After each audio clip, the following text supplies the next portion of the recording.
a strong stench of cheap liquor. And armpit emanated from this trash protagonist. But all of this was due to a great tragedy that occurred in his life, and the tragedy wasn't running out of shower water. And of course he'll soon turn his life around. Hold your horses, my friend. His parents had gone to a better place because of a criminal organization and truck Cohen. But the boozer wasn't just anyone. He was an awakened one with brutal powers, and had spent 5 years as a mercenary abroad, which made him lose a bit of his humanity. So when he returns home, his parents have been buried by a criminal organization of awakened ones that doesn't smell right to me. Our protagonist, named Ken, will use all his military knowledge and his powers, inherited from the gods, to destroy everything and everyone involved in this problem. He's going to infiltrate the organization and take them out one by one. He won't care about gender. Good night, girl. I'll see you tomorrow. A phone rings. A young woman rushes out, putting on her shoes as she walks. Her badge identifies her as Owen Miyahara, a reporter. Owen runs out of the building. She still needs to buy her ticket. At the Tokyo bus terminal, the reporter's bus awaits. Morning to early afternoon tickets are all sold out. Fortunately, the young woman managed to buy the last available ticket to her destination. A rather luxurious seat for a bus. The journalist looks to the side with a hint of disdain. Sitting next to her is a guy who looks like a homeless man. She laments that of all the places she ended up here. Annoyed, the woman wonders what this guy's deal is. Ollie smells alcohol coming from the man. Worse yet, his clothes are so filthy that he's probably dirtying the seat from the way he's sleeping. It seems like the homeless man spent the whole night drinking. The reporter even covers her nose because of the man sitting next to her. Ollie takes her AirPods out of her bag and starts listening to music to try and distract herself from the unpleasant presence. The man continues sleeping peacefully. Oi also gets drowsy. She's been having a bad day since she woke up. The young woman ends up falling asleep while listening to music. What she didn't expect was just how much worse her day could still get. From the darkness of sleep, Oi wakes up being thrown forward. One of her earbuds flies off and hits the floor. People around her are screaming. The woman tries to understand what's happening. She heard a loud crash as she woke, frightened. Oi wonders what the hell is going on. Around her are people collapsed, the bus windows shattered, and the curtains covered in ketchup. The view ahead is total chaos. The bus is in ruins and the floor painted red. The driver hit his head on the wheel and blacked out. Outside, we see that the bus crashed on a mountain curve and is now hanging off a cliff. Alway, struggling, tries to unbuckle the seatbelt strapped across her waist. The seatbelt finally releases, but the bus, barely hanging on, starts to shift. The ground beneath the vehicle crumbles, and the bus plunges downward.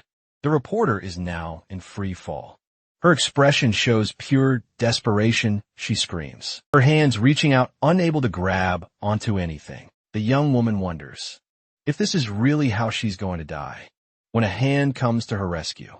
Before the reporter could fall, the hand grabs her by the belt.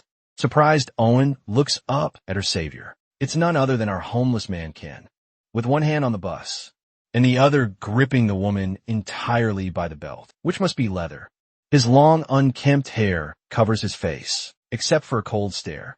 Alway is in shock from the chain of events. Shaking, the journalist recognizes the homeless man. She grabs Ken's forearm, which is bigger than both her hands shaken. Always thanks the protagonist for saving her life. With no time to answer the homeless, Ken realizes the bus's situation is getting worse. He notices a broken window. He seizes the moment and throws the woman, still mid-thank you, through the window. She's stunned and goes flying. As Ken falls with the bus, the woman flies in the opposite direction. Ollie lands hard on her back in the grass. She complains that the homeless guy threw her out of nowhere. But just then the bus, still falling, explodes, causing the reporter to let out a small scream. Still with her arms raised to shield her face, the reporter watches the scene. Owen becomes worried, realizing there were still people on the bus. The vehicle keeps tumbling down the slope. The journalist can only watch in disbelief. Now with nothing holding it back, the bus is in free fall toward the water.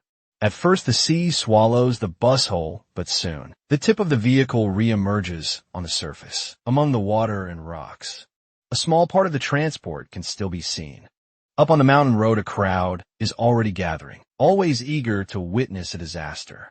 The crash that sent the bus off the edge was so bad it involved over 10 cars, both lanes, and the girl is completely stranded on a rock.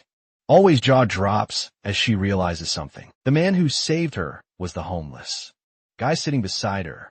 As she remembers, the reporter mourns all the lives lost. She spends a moment leaning on the rock, trying to calm herself, but a scream pulls her out of her thoughts. The kids at the top watching the tragedy point out that there are survivors. In disbelief, Ellie moves to the edge to check. Someone is climbing out through the busted windshield. The protagonist appears, carrying someone on his back. Ellie can't believe what she's seeing. Ken braces with one knee and is almost completely out of the bus. Sight gives the reporter an idea. She pulls out her phone from her pocket and decides to live stream the disaster. With just one click, she goes live. In real time, she starts an emergency broadcast. Her diverse audience begins to tune in. Ollie informs the viewers about the accident since she's streaming directly from the official channel of the show she works for. There's soon a lot of people watching. The journalist shows the condition of the bus in the water. As she points the camera at the vehicle, Ollie provides details about the trip. A head can be seen coming out of the windshield again. Broadcasting Ken rescuing people. Liv, she describes him as a hero. The protagonist rises once more from the floating vehicle. The kids watch him go wild.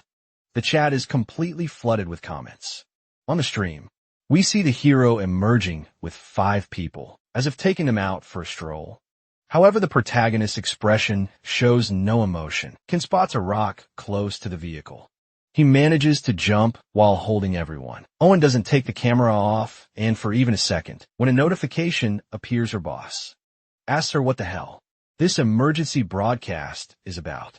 She keeps filming as he continues sending messages questioning her whereabouts, completely ignoring her boss, who says this isn't the time to broadcast an accident. The journalist continues the live stream. Ella pulls a tablet out of her bag that, by some miracle, still working. The tablet is not only functional, but doesn't even have a scratch. The reporter sends a message back to her boss, saying she doesn't have time to stop filming, and will explain later. Other staff members from the show get frustrated, not understanding what's going on. The newsroom staff argue among themselves about what to do. Everyone seems very busy at the moment. In the background, a technician at the soundboard turns up the volume on Alice live feed. Broadcast started by Alway continues live. Screams from the kids watching the accident make the reporter jump. Alway grabs the phone off the rock to continue the stream. The side of the bus is now visible. The vehicle spins in the water like a crocodile. The current starts driving the bus toward 2 rocks. Ken watches as the vehicle is carried away. However, one rescue woman is being held by 2 people because she's too distraught. The woman screams, inconsolable, that her son was still on the bus, and that saving her alone meant nothing if he wasn't saved too. The bus fully submerges into the water. For a moment, Ken assesses the situation. The hero looks at the rain as if considering something, and he charges toward the water. Ken Yanagimoto dives head first into the waves. The reporter finally realizes that the hero is the same man who saved her. Ken swims toward the sunken vehicle. Underwater, the protagonist opens his eyes. Activating his powers, the hero's eyes begin to glow. The interior of the bus takes on a faint blue light. Seeing through the wreckage, Ken searches for the boy. Soon the protagonist locates the child. The boy is unconscious among the bus debris. Ken swims toward the child. He grabs one of the metal bars, pinning the victim. Using his powers, the hero removes the wreckage from on top of the boy. Ken pulls the boy out of danger, holding the child in his arms. The hero looks down at the unconscious victim. Now, carrying the child, the protagonist swims out of the sunken bus. However, the vehicle keeps sinking, and the situation becomes more dangerous. Ken notices the shifting around him and looks around. The hero realizes that now both of them are in danger. Glowing with power, The protagonist shields the boy as debris crashes in the direction of the sinking bus. Outside, the reporter watches the situation concerned. She's still filming with her phone, wondering if Ken hasn't surfaced because he's trapped in the bus. A bright yellow glow appears in the waves. Everyone around is shocked by a massive explosion in the water, sending bus debris flying.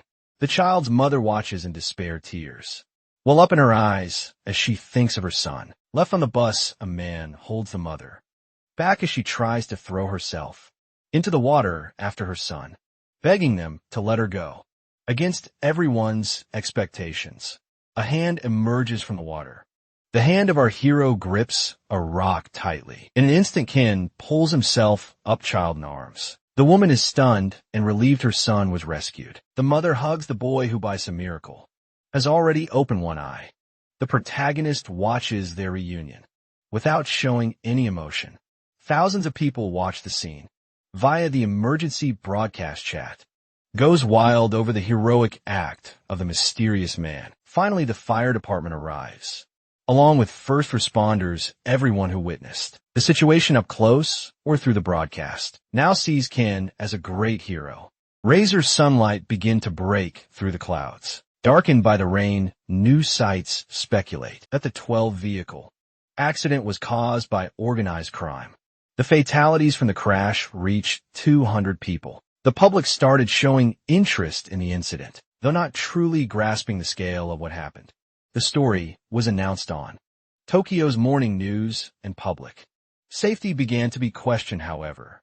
Some journalistic pieces kept the spotlight on the new public hero. Modern society's attention was focused on the mysterious man who saved people from the bus that fell off the coastal road. Several days later, inside a building, a certain employee was getting chewed out.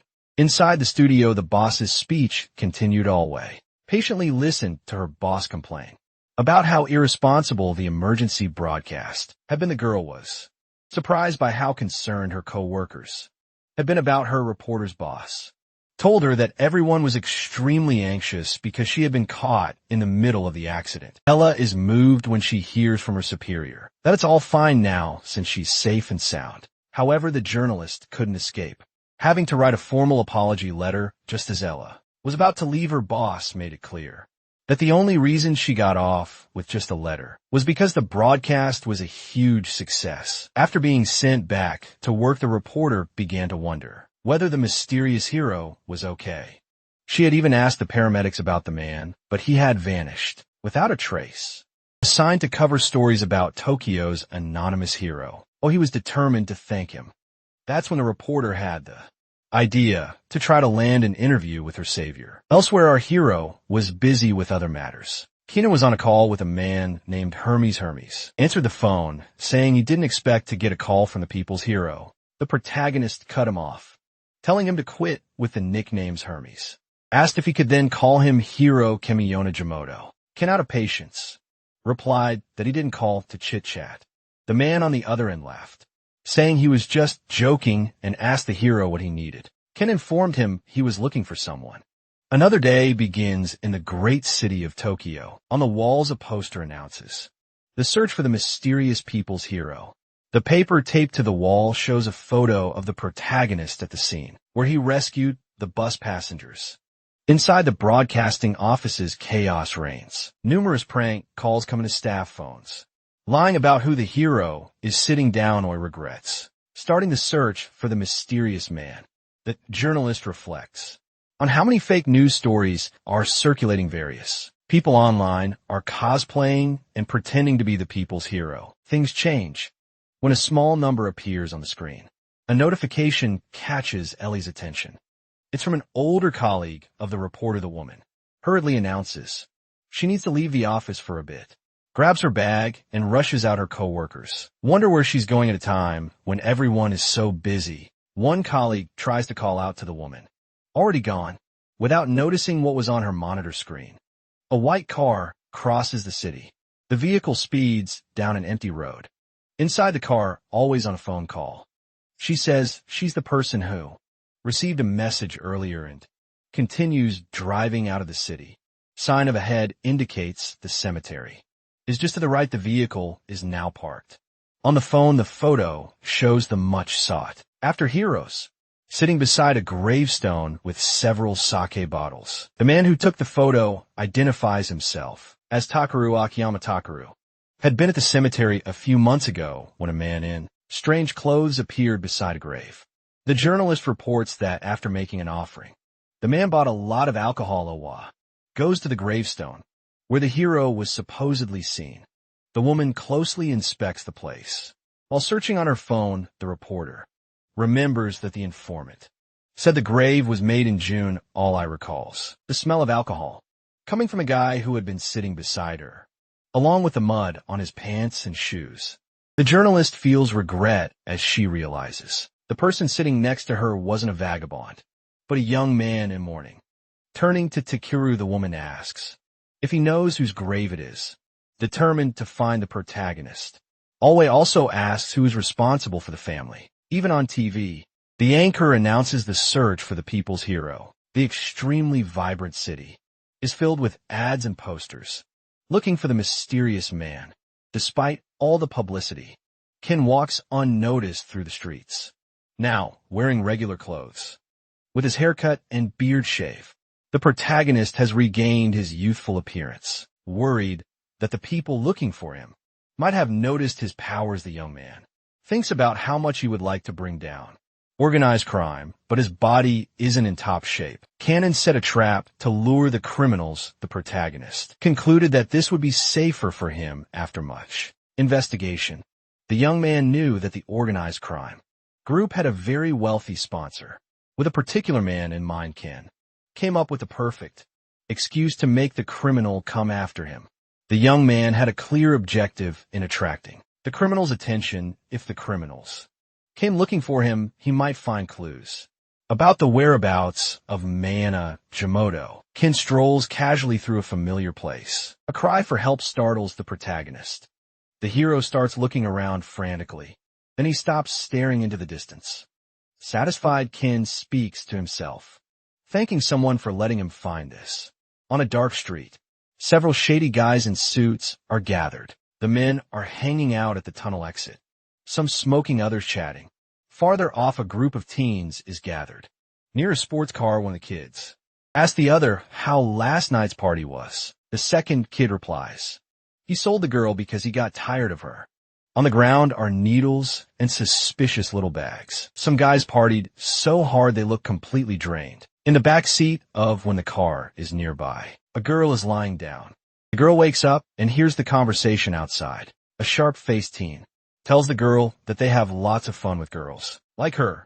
The kid grabs her face and brings a vape close, saying it's expensive and won't be free.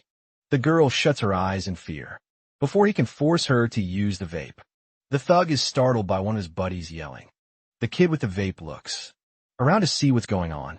A guy with his hands in his pockets is walking toward the criminals gathering. Our boy Ken scans the thugs around him. Criminals are very confident, looking at the young man like he's crazy. From a distance, the kid is still holding the girl's face, watching the scene. Ken smiles at the men and calls them trash. The protagonist approaches, telling the scumbags they're just piles of filth who can't control themselves, facing a pissed-off thug. Head on, the hero says that everyone there is nothing but a bunch of cowards. The already angry thug gets even angrier. He punches Ken in the face with all his strength, wanting to teach the young man a lesson. The guy keeps landing punches one after another. Some of the thugs, watching from a distance, laugh at the sight of the kid getting beat up since Ken didn't even fight back. The attacker asks where all that tough talk from earlier went. Unharmed, the hero grabs the man's fist midair. The young man applies pressure while holding the guy's hand. The thug screams in pain, as if his hand is being crushed around them. The criminals grow agitated at the situation. Another thug tries to attack Ken from behind. The protagonist quickly adjusts his stance and kicks the second guy right where it hurts. The dude drops, instantly paralyzed with pain from the force of a kick. The thug goes flying and slams against the wall like a rag doll. Collapsed, the guy is already unconscious. Ken looks around to see who's next since no one moves. He starts walking toward the gathering he just ruined. Confident, the protagonist tells the thugs he's only defending himself. Since they hit him, first getting no answer, a hero asks, again if they understood, that this fight is happening because of them. The thugs become furious at the young man's audacity. As a mob, the cowards charged toward the young man. Ken, however, is excited by the opponent's initiative. This was exactly what he wanted. The first guy comes in fast, ready to punch. Ken dodges the blow, and the guy stumbles past. The young man grabs his head before he gets away and slams him hard onto the ground. The second thug comes from behind with a small knife. With no difficulty, the young man dodges the attack. Everything happens very fast. Cannon slaps the guy across the face and sends him flying. The guy shoots off like a bowling ball and knocks down the other thugs like a strike. The rowdy teens start realizing something weird is going on. You can clearly see a commotion happening across the dark street. One of the boys turns to a shadowy figure and asks him to take care of the situation. The deformed, devilish-looking guy says he's on it. The devil walks forward thinking that whoever's causing this chaos must be tough. But when the ugly guy arrives, he's completely shocked. At the mysterious young man's feet lies the last fallen goon. Ken casually dusts off his clothes. All the thugs sprawl on the ground. The devil calls out to the protagonist and asks who the hell he is without even turning around. The young man replies that he's just a passerby. Facing the newly arrived thug, Ken says the party was too loud, so they came to see what was going on. Walking toward the protagonist, the devil tells him to quit acting cocky. The thug charges full speed at the young man. Once again, the young man simply dodges the punch. Ken retaliates with a kick to the guy's ribs that makes him bend. Before the devil can fly, the hero reaches out his hand and grabs the thug, holding him up by the head. Totally pissed, Ken prepares his finishing move. He punches the guy in the face so hard he flies off farther than Teen Rocket. The devil crashes back first into the wall, where the teens are and are left speechless, wondering who the heck this guy is. Still watching the scene, the boys see the thug's body slump lifelessly to the ground. Still in shock, the rich kids start to react. One of them picks up an empty bottle from the party. The teens charge at the stranger in a group. Colin, collected the young man, stands still waiting for the approaching enemies. Once Ken sees they're close enough, he lands an uppercut on the first guy's chin, followed by a slap across the second guy's face. Foot to the ear for the third, and finally a solid smack on the fourth. The young man pauses to see if anyone's going to get back up. Nothing. Behind a protagonist, strong lights flash on, catching him off guard. When the hero turns to look, a car is heading straight at him. At the wheel is the vape kid.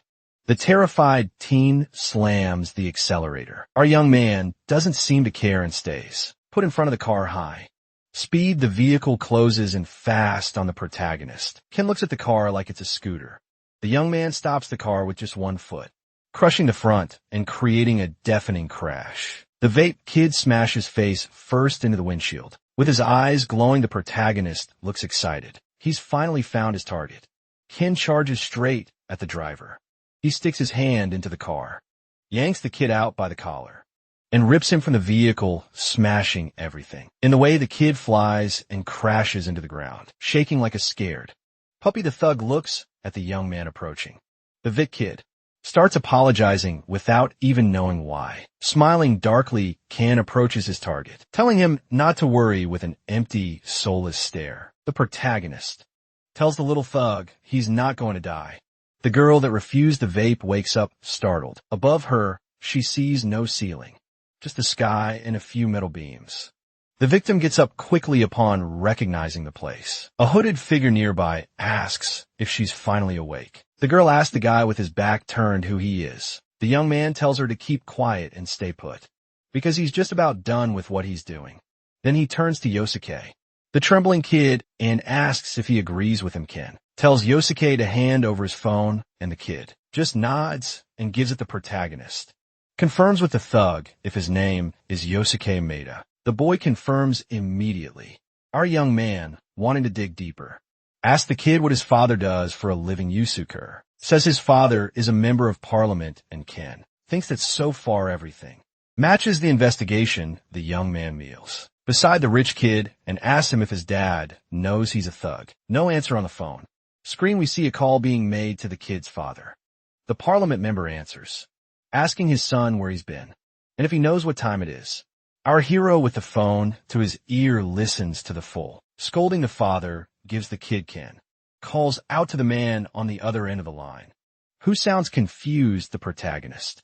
Keeps talking and asks the father if he knows what his son has been involved in.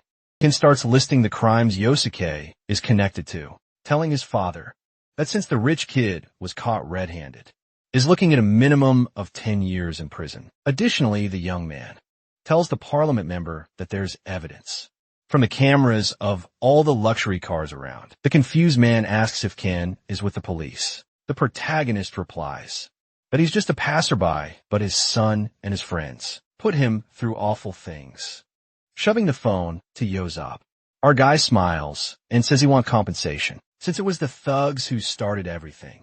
On the other end, the kid's father asks if that's true. Defeated, the playboy simply apologizes to his dad. To top it off, Ken tells the man that on top of everything else, there's footage of Yosuke try to run him over while drunk, and both the dealer and the victim are witnesses. Parliamentarian asks him how much money he wants. Our guy says he wants about 4 million reals and a written promise not to harm the victim.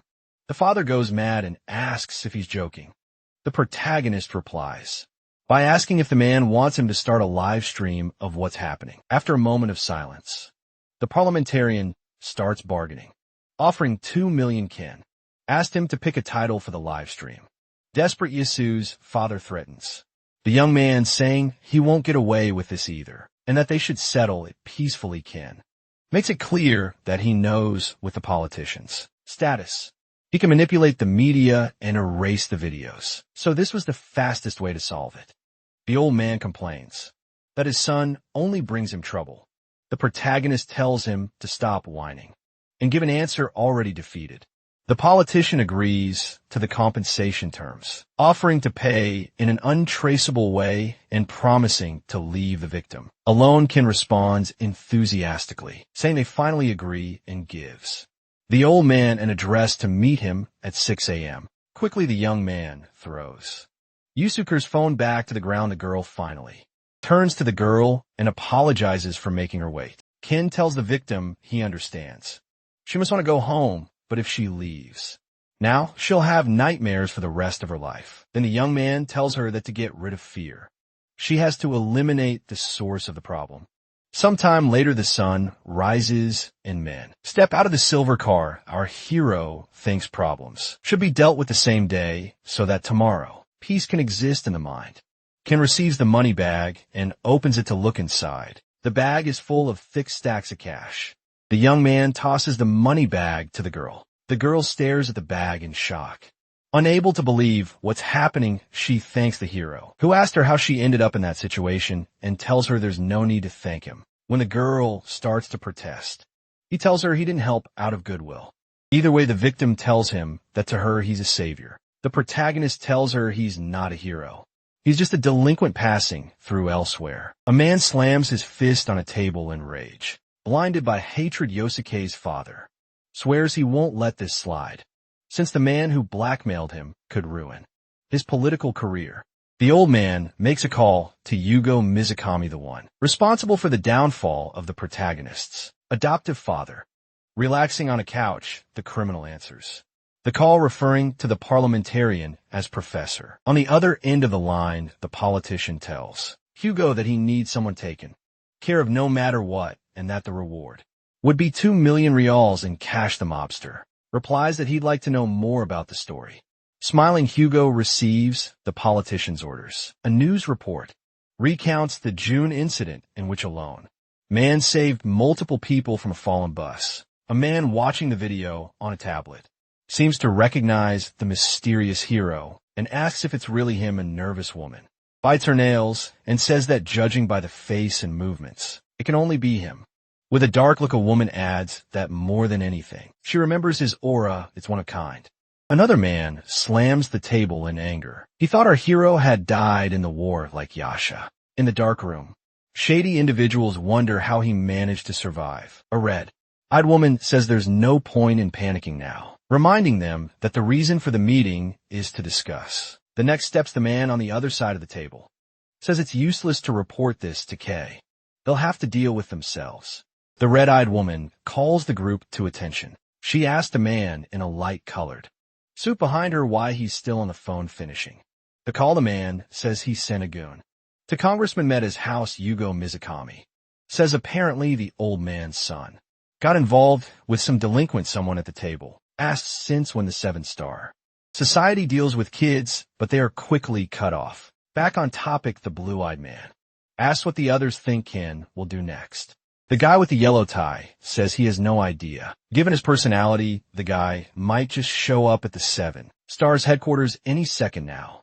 The girl, still biting her nails, says he's not foolish enough to do something that reckless. She explains that the protagonist is likely gathering extremely powerful allies. Her finger is bleeding from how much she's been biting her nails. As a new, beautiful day begins, a woman rings the bell at the wide gate of a residence. From inside the house, a man begins to open the door. As Ken Yamamoto appears from behind the gate, the woman says with determination that she finally managed to find him. The young man stares at the reporter, unsure of what to say. Ken asks the woman how she found this place, and she replies she had been there several times but could never find him. Looking all cool, our guy leans against the wall and asks what she wants, making it clear he's not interested in an interview. Alway quickly gives in and tells him that's not why she came. Then the reporter starts to explain. She looks into his eyes and says she genuinely just wanted to say thank you. After a moment of silence, Ken remains surprised, and Owen looks embarrassed. The journalist asked to borrow the hero's phone, already snatching it from his hand. Looking around the device, the crazy girl asks why he saved her and didn't leave anyway for her to contact him, as if that made any sense. Always stops when she notices something peculiar on the phone. Ken's phone divides people into 3 categories: those he calls, those who call him, and those he can ignore. The journalist examines his peculiar way of organizing contacts shamelessly. The woman adds her number to the 3rd group. Then Owen looks at him and asks what the difference is between the group he calls and the one he answers taking the phone back. Ken replies that the difference is whether he made the call or not. The woman asks if that means the people he calls are important to him. The young man looks at her without answering. The reporter follows up, assuming that means the people who call him aren't important. A bit awkward, Ken says that's not quite it. Then he continues, saying that actually the 2nd group is made up of people he can't afford to ignore. Audrey asks if she should change the group. She put her number in, and the guy says it's fine as it is, teasing her. The guy says it'd be a big mistake to ignore a call from someone who stopped everything they were doing just to visit him. The journalist blushes a little, appreciating Ken smile. Then she smiles herself and offers to buy him a coffee as thanks. Sometime later, they're sitting across from each other in a cafe. Always seems to be enjoying the conversation. A man watches the two from a car window. Seeing Ken in a good mood, the stalker concludes the world is indeed a wonderful place. The reason is that he recognized the young man sitting there as the people's hero. With contempt, the man in the car says that even a delinquent like him can flirt with a girl in a cafe. Ken walks the journalist to her taxi. Always says goodbye and says she'll get in touch again. As the car drives off, she celebrates that she was able to thank him, buy him a coffee, and they even went for a walk. For a moment, the young woman pauses and reflects. Realizing she practically had a date with the guy, she smacks her face against the car window, making the taxi driver reflect on his own bad luck. Ken watches the car leave in a somewhat chaotic manner. Then the protagonist says out loud that he's been feeling a strange premonition for a while now. With a glance behind him, he asks the people standing there who they are. Stalker shows up, saying Ken doesn't need to worry. They're not suspicious people. Then the man shows his business card. His name is Kisukhida, and he says he's from a private investigation agency. Our guy looks skeptically at the card, while the supposed detective starts talking about a case where students were assaulted. Kasuk, who just claimed not to be suspicious, asked him to cooperate in the shadiest way possible. Ken takes the card, saying the situation is unfortunate. With a smile, Even more suspicious than the suspicious detectives, the protagonist says of course he'll cooperate. Near a park, we overhear a conversation. Kasuk talks about how it's a terrible crime. The students claim they were attacked out of nowhere by a guy. Walking calmly beside the detective, the young man asks if maybe the students did something to deserve getting beaten. The detective stops walking when Ken continues, saying that not only did they deserve it, but they also pay lackeys to act like victims. Kaisuk says that in this case, there's good news and bad news. He asks the young man if he knows what they are. Without waiting for an answer, the man continues. The good news is that his client asked him not to Unalive Salem as the henchman. Surround the young man, he still doesn't say what the bad news is out of nowhere. He draws and cocks a revolver, pointing it at the protagonist. He says the bad news is that his chatter annoyed him. Ken doesn't flinch and says he has only one question. Kisuki tells him to go ahead and ask. The young man glances briefly around and then asks the armed man if by any chance he already told his client he captured him. When one of the men says he hasn't told the client yet because he won't say anything until Ken is dead, the young man smiles in satisfaction. With eyes glowing, the protagonist confesses that this way is much more convenient. Kazuto instantly realizes he made a mistake. Detective starts firing desperately. In the young man's direction, Ken dodges the bullets as if they're moving in slow motion while approaching Kaisuk. In an instant, our hero, glowing with a golden aura, is face to face with the armed man. The detective curses into the air and steps back slightly. He immediately tries to land a blow, but the young man dodges easily. Hen grabs the man by the collar and throws him far like a paper airplane. The goons are shaken by their boss, lying twisted on the ground.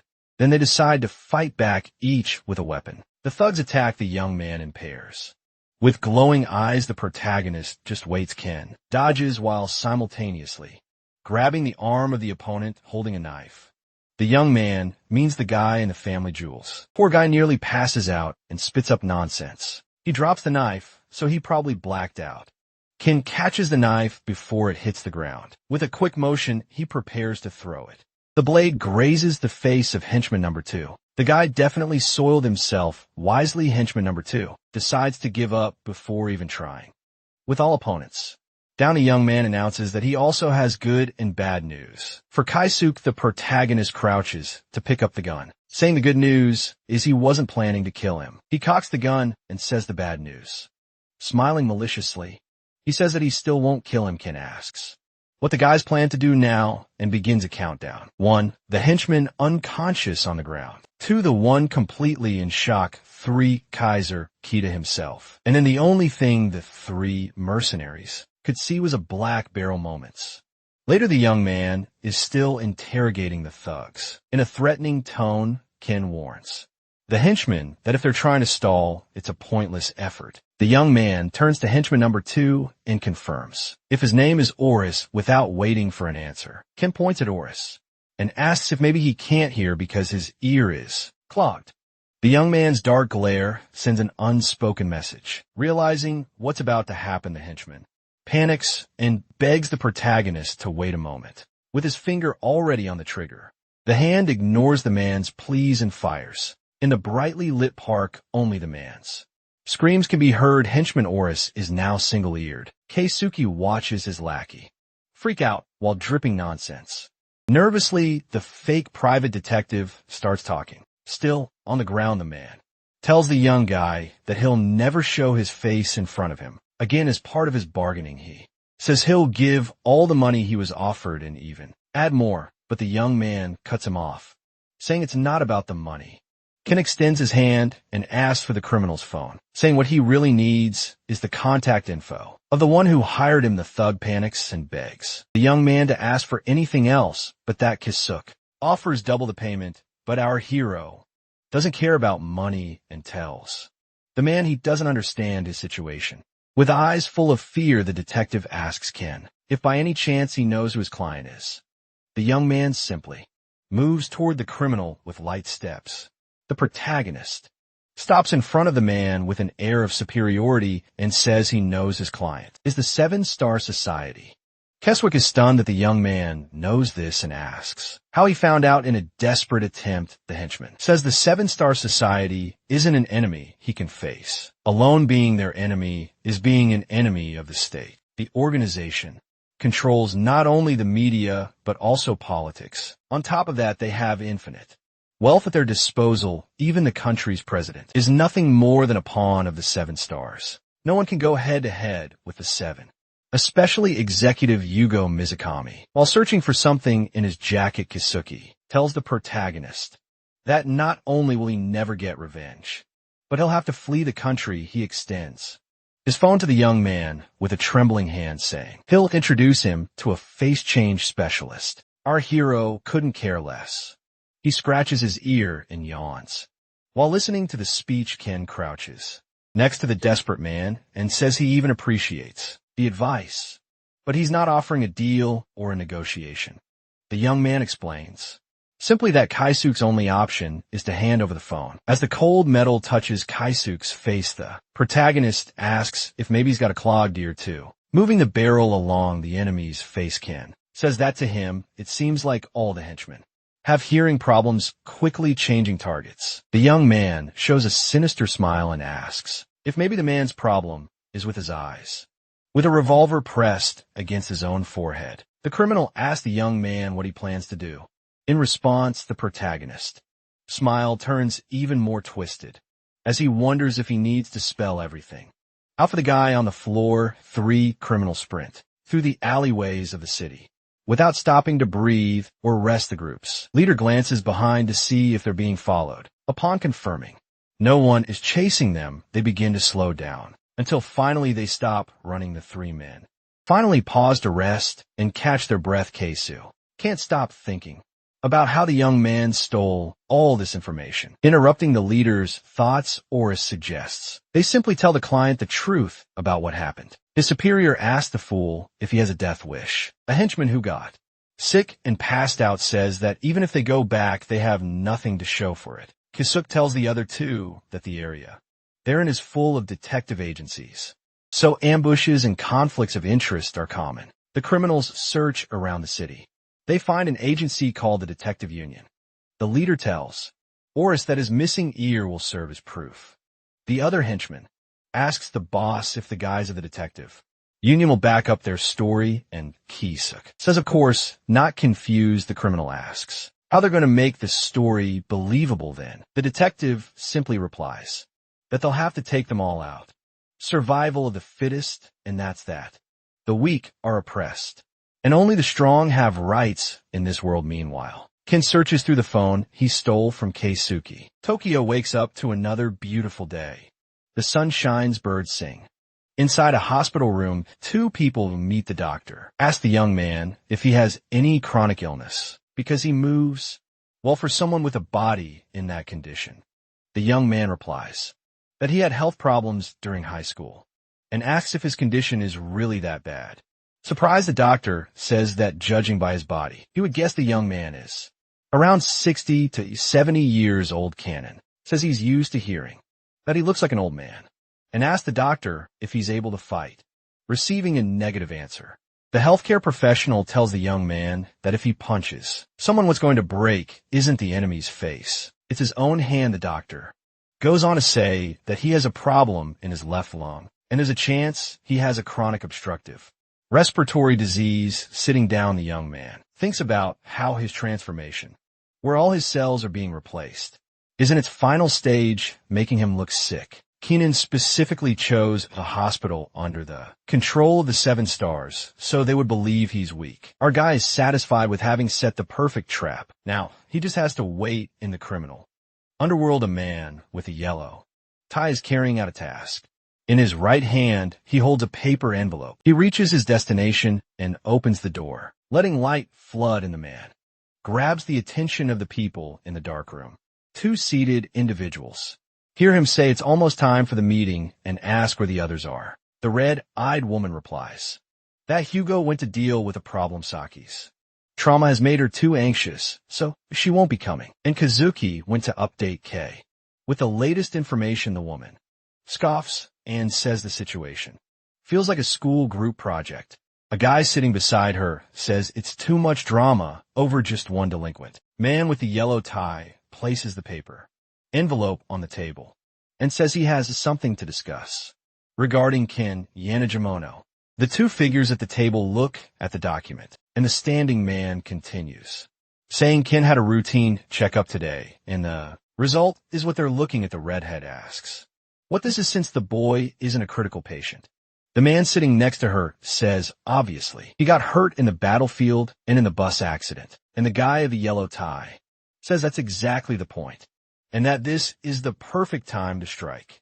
It was also confirmed that the boy enrolled to return to university. The redhead adds that if he wants to work on group projects, the university is one where the seven-star society has strong connections.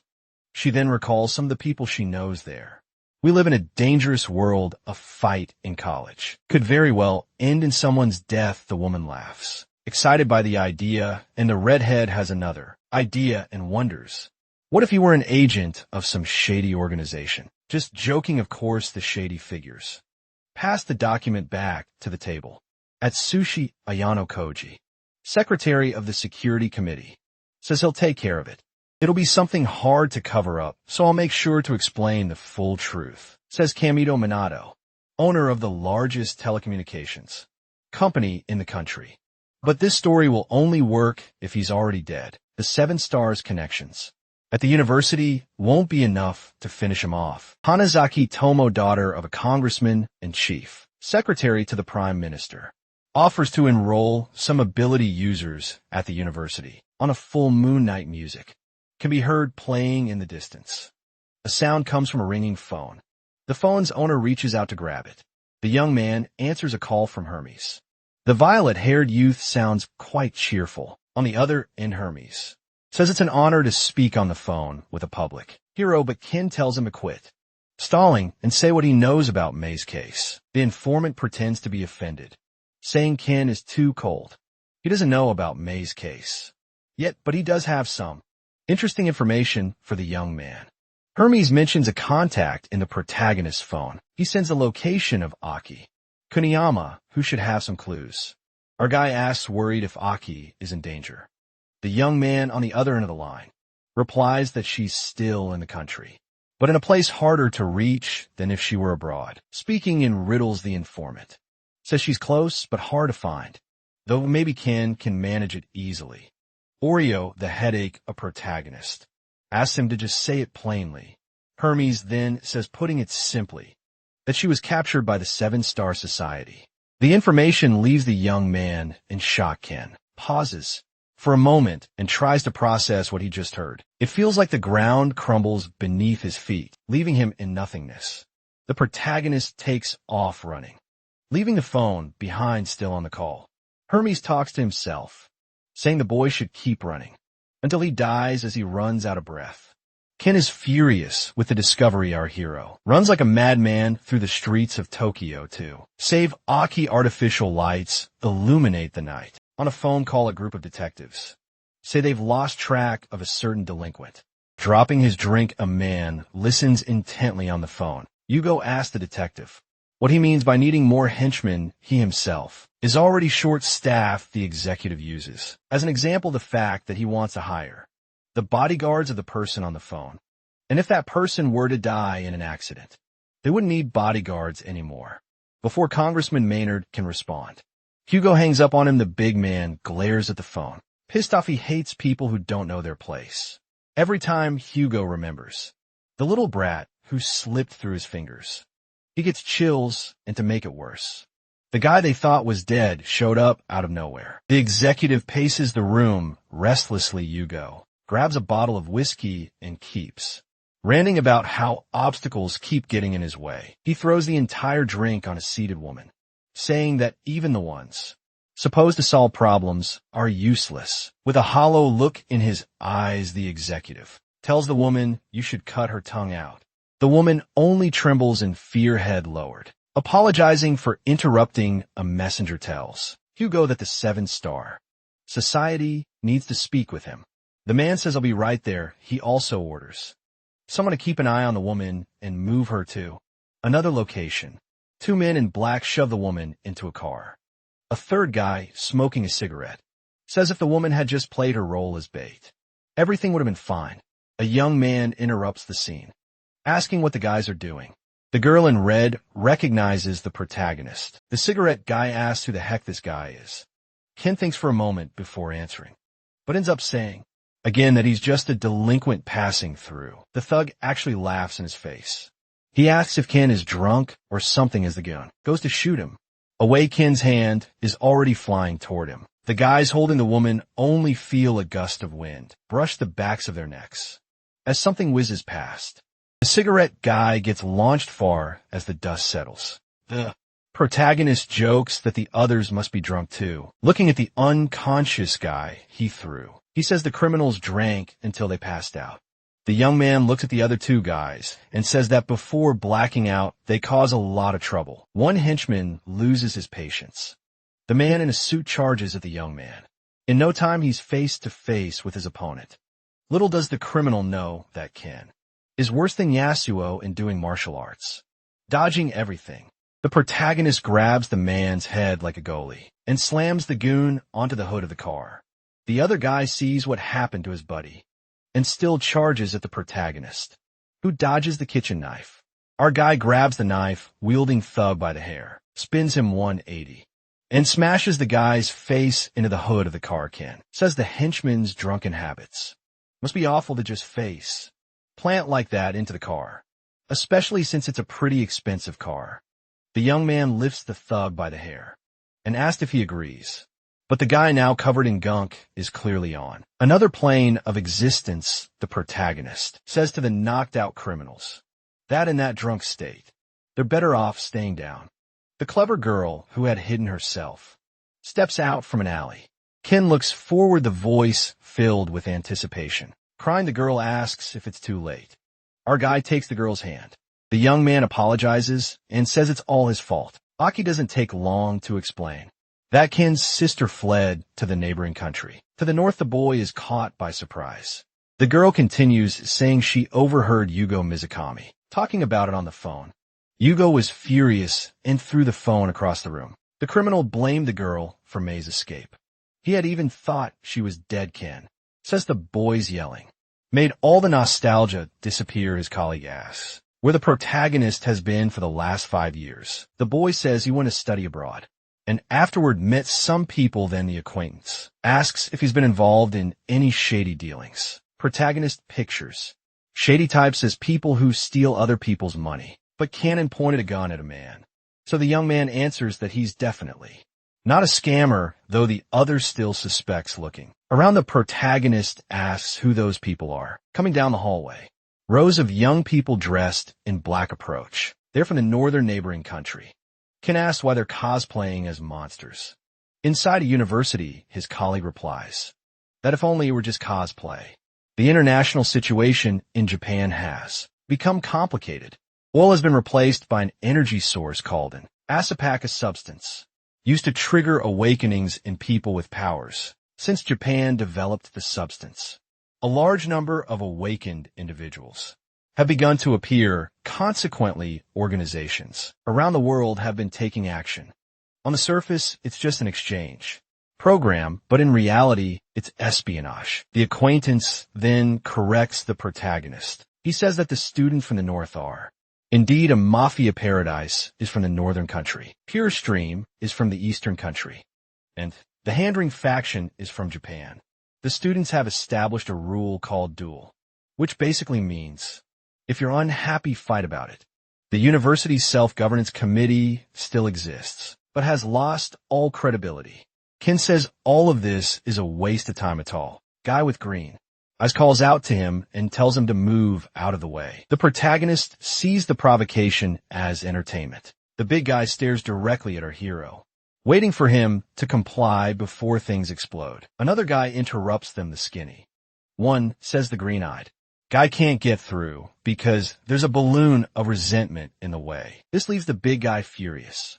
He gets ready to punch the skinny guy, asking if they didn't teach him to shut up in paradise, holding the tall guy's arm in the air. The skinny one says of course he knows, and adds that in paradise, They teach adults not to interfere in children's games. A voice echoes through the hallway saying that's enough. The owner of the voice, a girl in a yellow cloak, approaches the commotion. She questions whether Japan's hand ring intends to upset the school's balance. The skinny young man recognizes her as Jean Coxia from Paradise. Avoiding the topic, the skinny one points at the protagonist and says he should take better care of himself. Ken is completely confused. He doesn't even know the guy. Kamikishi walks past, saying that in the end the others would just sit back while the weak are crushed. The girl looks at the boy and says he's nothing but trash. After everyone walks off, a colleague tells the protagonist, "That's just how things are at the university nowadays." Not even a minute later, a student comes running to ask if the teacher is okay. The boy pauses to catch his breath, but soon the Ori Takibura, president of the self-governance committee, arrives and apologizes for being late. The professor reassures him, saying there's no need to worry. They're both fine. The student admits he's ashamed to show this side of himself. The Ori explains that this is the current state of his committee, a group of name only. Ken is already dissociating and doesn't even listen. Even so, the committee leader keeps talking, and with a sparkle in his eyes, he asked advisor Ken Mayano Jamoto to take care of them. Ken starts to agree and says he'll do his best, but then he realizes he's not an advisor to anyone. The three men look at each other in silence. Yuri asked the young man if Professor Sawayama hadn't explained it to him. The boy says the professor promised to bring in someone amazing to be the advisor, and Ken gets more annoyed than when three guys try to ambush him. As the professor brags, the boy asks how he dares to trick him. The protagonist says the only way he'll accept is if there's a guarantee that the committee is different from the other factions. He looks into the eyes of the committee president and asks if he will remain humble after gaining authority. The boy lowers his head at the question. Eventually, a committee member responds that of course they would change Kennen. Says that in that case, he wants nothing to do with it. The president hadn't finished speaking because he truly believes they would change. He says that once they have authority, again, it won't matter what they have to do, even if they have to use their advisor as a stepping stone as the leader of the committee. He's going to transform this rotten school into something to be proud of. At nightfall, the three guys share drinks, sitting on the grass. Ken tells Yuri he's quite charismatic, blushing slightly from the alcohol. Yuri says alcohol tolerance is the most important trait in a leader. The boy asks our hero if he can ask a question. Then the president asks if Ken is close to Professor K. The protagonist freezes at the question, and then Ken asks Yuri, shifting the mood of their casual chat, how he ever came to meet someone as terrifying as K-sensei. A flashback shows a high school student at his feet. Another teen is lying on the ground. The standing student watches the other struggle to breathe the floor. Around him, stained red, unharmed. The teen asks the people nearby if they always took pride in bullying the weak, see that in fact several students are lying, unconscious or groaning on the ground around him. Some of them are completely knocked out. Others are barely trying to get up. The only boy still standing says he feels like garbage. Running around these arrogant types, our hero, still young, looks again at the student on the ground. He notices the boy doesn't look well. His right hand won't stop trembling. Ken says he's experiencing symptoms similar to his own. The sensation of body and soul tearing apart. The student is shocked to realize someone understands him. Then the protagonist explains that he calls this process metamorphosis. The standing teen kneels beside the one on the ground and says that now that he's seen it, he can't ignore it. Our hero helps the student to his feet and comforts him, saying that while he's going through metamorphosis, he won't let anyone touch him. He also explains that after it's over, he'll be on his own, but Ken's gentle smile makes it sound like a joke. The student finds the act of kindness very moving and watches on his knees as the protagonist walks away. In a tall building in Tokyo, a man with glasses wonders if he's feeling nostalgia for the first time, but he concludes that's not the feeling. This sensation is more like the excitement of discovering something new. Four Eyes remembers that the protagonist also went through metamorphosis, and yet he was totally fine back in high school. The professor asks himself though he can't quite believe it.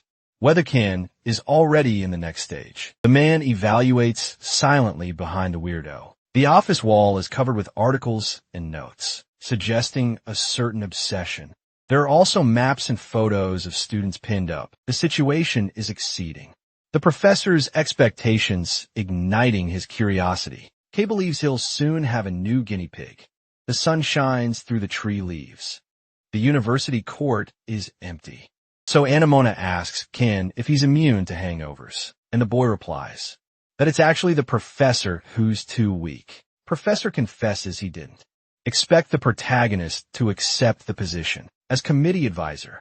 He goes on to say that maybe Ken wants a place to stay, that our hero doesn't like seeing his friends pushed into a corner. So Ayama admits that either way he's happy. The protagonist replies that housing wasn't the reason he accepted the offer, but rather because in your eyes.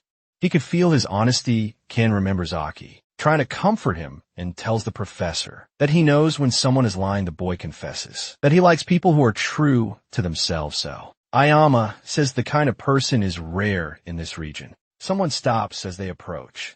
The girl looks at the scene in disbelief. The professor, still talking, chokes on his water. When the woman shouts Ken's last name, Yanajimoto, the honest, Awa greets our boy, making Soima swallow his words, seeing the young woman's excitement. Upon finding the protagonist, the professor senses that Ken pulled a fast one on him, interrupting the cheerful conversation between the journalist and the boy. Sawayama grabs Ken and says, filled with envy, that in the end, he already found his place. The protagonist asks the reporter what she's doing at the university, and she replies that she came to interview the students. Alone reveals that she heard a rumor that various factions have been gaining strength on campus. Unwittingly, the journalist is drawing attention from people around her. The woman tells the protagonist that since this is a prestigious university, she came to investigate the situation in person. However, no one has agreed to be interviewed so far, and our hero is impressed that Aoi is still in one piece. Regretfully, the reporter says she'll get in trouble with her boss if she returns empty-handed. Ken offers to help her, and the young woman is surprised, pointing at Sayama. The protagonist says that despite appearances, the guy is part of the faculty. The professor realizes there's no way to dodge this. The trio walks across the university campus. The journalist and the professor chat, while Ken watches from a distance. So Im explains to Ella, the factions have powerful sponsors, except for one faction. The Amaduri faction is an exception. The members of Amaduri don't cause trouble and don't have sponsors even without influence. People like that faction for being thoughtful and having a good reputation. The professor concludes that the credit goes to the faction's leader and advises the reporter not to try any more interviews. Olivia is surprised because she had gotten permission from the university. So Waima explains that it's not about that, and since she's an outsider, he's going to give her some perspective. The man says that the university is a place where you never know what's going to happen. For words going to happen with that, the professor says he's leaving because he has work to do and always thanks him for the help before leaving. The colleague gives Ken a thumbs up, though Ken knows he misunderstood everything. The reporter tells the protagonist the professor seems like a good person, and our hero kind of agrees. The protagonist asks the girl what she plans to do now, or replies that she plans to stay a little longer. Ken tells her there's no problem with walking around, but that she shouldn't leave his side. Blushing hard, the young woman starts dying of embarrassment. Elle realizes they'll basically be having a date on campus and imagines an impossible scene in them playing tag. Her fantasy is interrupted by a guy who walks up saying he heard there was a journalist on campus and came to check it out. Annoyed, the guy says it turns out to be just some shallow woman kissing up to the student council. Ken steps in and says the reporter is a guest. The guy just gets angrier at the fact that some random stranger was walking around so openly. Our hero notices the suspicious movement. The guy pushes the girl aside right before the punch hits her. Ellie is scared by the chaos and screams. The guy with the ponytail says the university's rules are about to collapse. Staring at the boy and the girl, he says the student council should stay out of it. Our hero doesn't like that talk one bit, the gray-haired youth. Asks the protagonist if he plans to take on the entire paradise. Faction Ken says there's no reason to resist getting closer to the reporter. The guy says the kid should have been honest from the beginning instead of pretending to be tough. Our boy cuts him off mid-sentence to correct him, explaining that resisting means having to make an effort. All Day watches anxiously as the protagonist stands up to the thug. The weirdo asks the hero what he means by that. Ken makes a declaration on behalf of the entire student council from now on the council. Protests against the Paradise faction. The protagonist ends the taunt by saying if they didn't like that, they can fight. Our hero mocks his opponent and even gives a little smirk to show who's boss. Inside the university, Ori walks calmly. His attention is focused on his notepad. On the paper, we can see notes the president made about Ken. Yana Jimoto, the young man, wonders if his conclusion that the boy seems trustworthy is actually true in the end. Ori still can't reach a decision and chooses to just observe for now. A kid comes running in to share some juicy gossip. Student council president turns his attention to the gossip. However, the ground drops from under him when he finds out the new council advisor declared war on Paradise. The boy's in shock and asks, wait, what? The crowd that loves a good fight has already gathered around to watch the brawl. Ellie watches from a distance to avoid accidentally catching a flying kick that wasn't meant for her. The guy with the ponytail pulls out a piece of wood bigger than himself, pointing the wooden weapon at our protagonist. The guy asks what he wants if he wins. Ken says that if he wins, he wants the Paradise faction to be disbanded. The gray-haired youth can't believe what he's hearing. He tells the boy that even jokes have limits. The protagonist replies that he's not joking, thinking about how the student council is falling apart. The weirdo sizes up our hero, the ponytail. Guy starts to say what he wants if he wins, but he's interrupted. Unable to get close, the student council president snaps, saying that Ken has only been at the university for a day. Desperate, Yuri shouts that the protagonist doesn't understand the rules of the dual Kushia, who happen to be nearby. Tells the council president to stop being dramatic, because if Ken doesn't know the rules, it's the student council's fault for being so uncultured. That already starts panicking over what's coming. The boy blames himself and begins thinking of ways to reverse the situation. Our hero notices that the president looks devastated. Ken can't ignore the student's suffering, so the protagonist walks over to the desperate boy. Theory is surprised as the boy approaches. Standing in front of him, Ken asks if he wasn't the one who most wanted things to go back to normal. The hero continues and tells the president he won't get anywhere on his own. He already says that if anyone knows that it's him, our boy then lets out a laugh. Ken approves of the fact that the boy understood and returns to the fight. The people around ask the committee leader if he's okay. Other members of the committee try to comfort him, saying it's not his fault and they should kick the advisor out before things get out of hand. Dior responds that doing that would make sense. The boys try to convince him to back out before the fight starts. The president explains that if he wanted to achieve impossible results, he would need to bet on the impossible. The boy adds that even so, the advisor is kind of dumb. Yuri looks at the guy with terrible posture and decides to trust him for once. On campus, a commotion continues. Our hero returns to his opponent and asks what they were talking about before. The provocation works and the guy loses it. The maniac with the wood says he wants the same thing. The end of the student council. Kirk Shea becomes the guy's friend right then and tells him to give Ken a complete beatdown. The protagonist opponent charges in an insane speed. The guy ran, jumped, slipped, fell, and attacked. In the blink of an eye, they were already face to face. Everything was happening incredibly fast, and as always, our hero simply dodged. The guy realizes instantly that he missed, so Giddy recalculates midair and lunges at Ken like a witch on a broom, casually dodging successive attacks. The hero concludes that the 7-star society isn't sponsoring Paradise, because if they were, the other half of the bet would have something to do with Ken himself.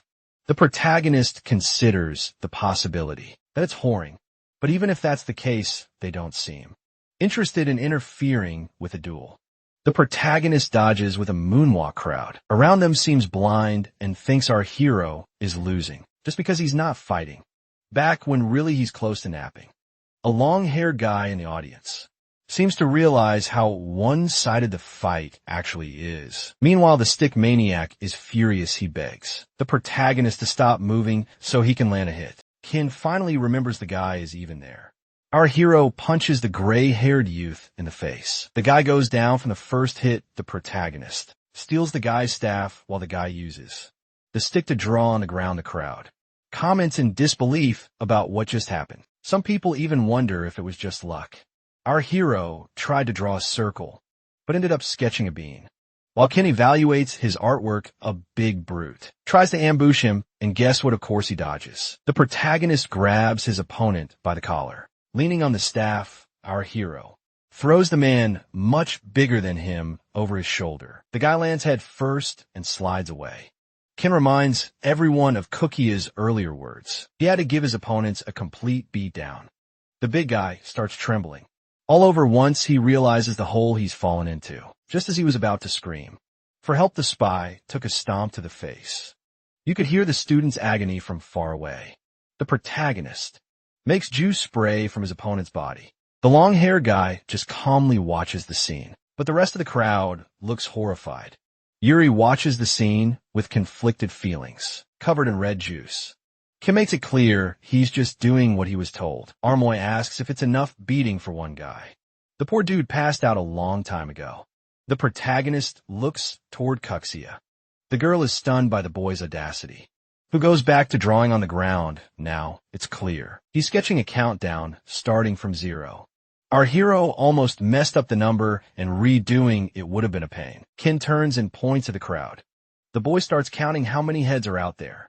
Tired of counting, the protagonist turns to Yuri to ask a question. The president snaps back to reality and asks what he wants. Our hero gets to the point and asks if multiple people can participate in a duel. As an example, Ken asks if it could be a one versus everyone duel. Committee leader says it's not a problem if he chooses a number of opponents and they all agree. There's no limit. Waving his juice-covered hand, Ken Mayano Jimoto says he's way too lazy to count them one by one. The hero turns to the spectators and tells them to come fight. Obviously, the guys watching get all fired up. They charge for the boy with fire in their eyes. Attackers come at the protagonist from every direction. Ken taunts the members of the Paradise Gang and invites them to all attack at once. Everyone is stunned by the boldness, and within a second, they're sprinting at the protagonist. They all gang up to beat down the cocky guy. The first one comes flying in with a kick. Ken lets the skinny guy come full force, but the guy realizes something's wrong. Our hero grabs the kid's leg midair inches from his face and tells him to respect his senpai to teach him a lesson. Ken crushes the guy's heel with one hand as the kid screams. The other students arrive at full speed. The protagonist drops the guy and readies his staff. He knocks 5 teeth out of someone coming from above. The hero spins quickly forward and kicks the guy charging like a bull. Cowards prepared to ambush our boy. 3 guys grab the protagonist torso to hold him in place while another staff-wielding maniac drops in from above. The Burr boy arrives screaming a war cry.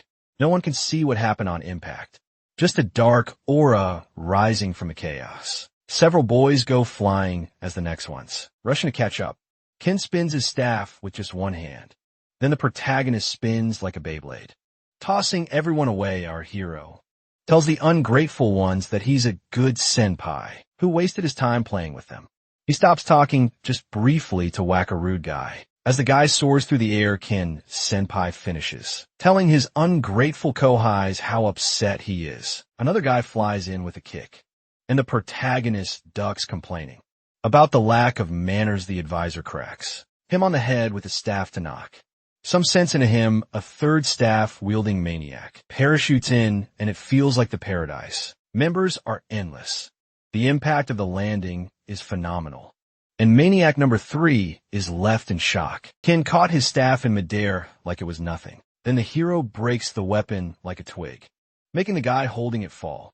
The protagonist creates a new belly button in the dude, using the pole, and obviously the maniac goes down. Two boys who were debating whether to join the fight. Watch another ally get wrecked. Ken says that even if they want the senpai to die, they should say it with better manners. The two guys gather their courage and charge. The protagonist, the first one to reach him, gets turned into a pug, and the second one has all four wisdom teeth knocked out for free. Either way, they both fly like ragdolls. Across the campus, our hero tells the members of Paradise that they're all trash. Rest of the onlookers are still trying to process what just happened to Dory, is stunned to realize Ken was just as good as he claimed to be. The committee leader recalls the night they were hanging out. Both were drinking in silence. The protagonist breaks the silence by telling Dory he's highly recyclable.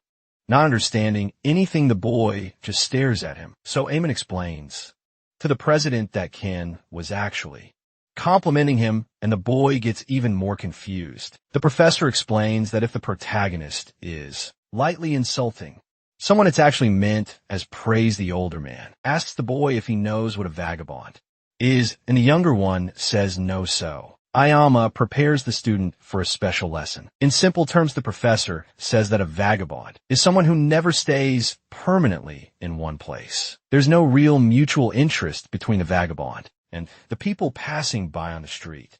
Regardless of the kind of help the vagabond gets, he's already very used to the situation he's in, and so he continues until the end of his life. In the end, it seems they even reject what they absorb. Still alone, surrounded by enemies, the world doesn't give this person any breaks, but he keeps all the malice, fear, and looming misfortune inside, and turns his experiences into weapons to strike back. Some people try to get close to the vagabond, to take advantage of his strength.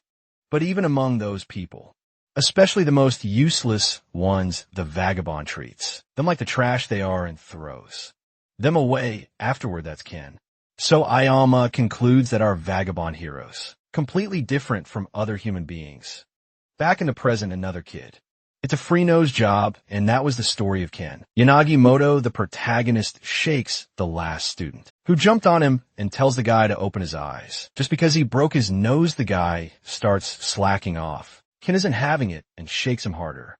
The protagonist asks the student for his number. All beat up, the student still has enough strength to curse our hero out. Senpai loses his patience and tells him to just spit out. It can't be that hard. With the kid hesitates. Ken asks if his ears are clogged, and he can't hear, even without knowing what the protagonist does. A clogged ears. The boy panics and raises his index finger. The student starts counting slowly, 1, 2. It's like he thought the new nose came with free shipping. And he keeps going, 3, 4, 5, apparently Cuxia blinked and missed the whole fight because she has no idea what just happened. The girl wonders what kind of monster the protagonist is and decides to go into the middle of the mess and confront him, but she slips and falls flat on the ground. Kukia asks Ori if this was all his plan, bringing outsiders in to solve the situation for him. President listens to the accusations with his head held high.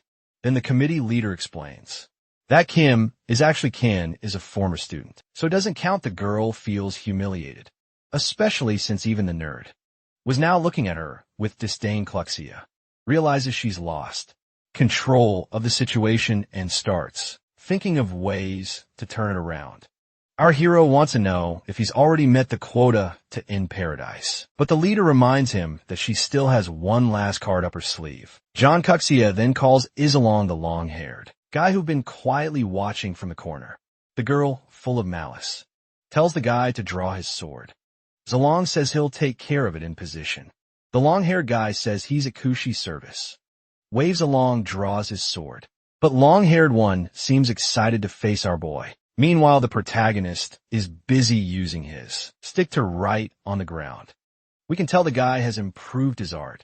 Among the countless opponents, lying on the ground, number 182 stands out. Ken realizes there's still one miserable soul left to deal with. The protagonist actually gets annoyed at the thought of having to erase and rewrite the numbers along. Says it would be rude of him not to prepare to fight his senpai properly. Our hero pretends to believe the lame excuse. Without another word, the opponent draws his sword. The swordsman quickly charges with a wide Attack Cannon barely moves and blocks with his staff, blocks so easily the long-haired. Guy realizes that this kid is on a different level. Zilong steps back 4 or 5 meters. The long-haired one admits that while the protagonist's presence isn't overwhelming, something feels off. Ken explains that it means compared to him, the swordsman is just a nobody taunting the enemy. The advisor drops his weapon to the ground and says he doesn't need one. Zilong says our hero's getting cocky just because he beat up a bunch of weaklings. The long-haired Guy points his blade at the protagonist and tells him to keep up the arrogance. Closing the gap with long, fast strides, the opponent eliminates the distance with flashy and extended strikes. The student promises Ken that he'll rip out his tongue. Zilong attacks relentlessly with a steady wrist. It's clear that the opponent is skilled with the longsword. Ken decides to fight back, advancing through the blind spot. Before the long-haired one can react, it's already too late. The protagonist lands a clean punch on the student, even managing to block with his arms. As a long spits red, the swordsman is launched by the impact mid. Ere the long-haired guy prepares to drive his sword into the ground, the blade slows down his flying momentum. The long meals, leaning on his sword, and Ken just watches from a distance, hands in his pockets. The swordsman pauses to reflect and try to understand what's going on. At the bottom of the crater in the ground, the student is stunned by our hero's immense power. Protagonist asks if the long-haired guy seriously thinks he has time to let him rest. The long gets up like an old lady with arthritis and admits he was wrong. Manifesting his aura, the swordsman confesses he underestimated the committee advisor. But now he's serious. It's a long stare at Ken with glowing red eyes and an empty expression. Red sparks shoot toward the protagonist. Faster than the eye can follow the opponent. Moves to the hero's blind spot. Zilong handles the long sword skillfully and thinks to himself that no one matches his speed.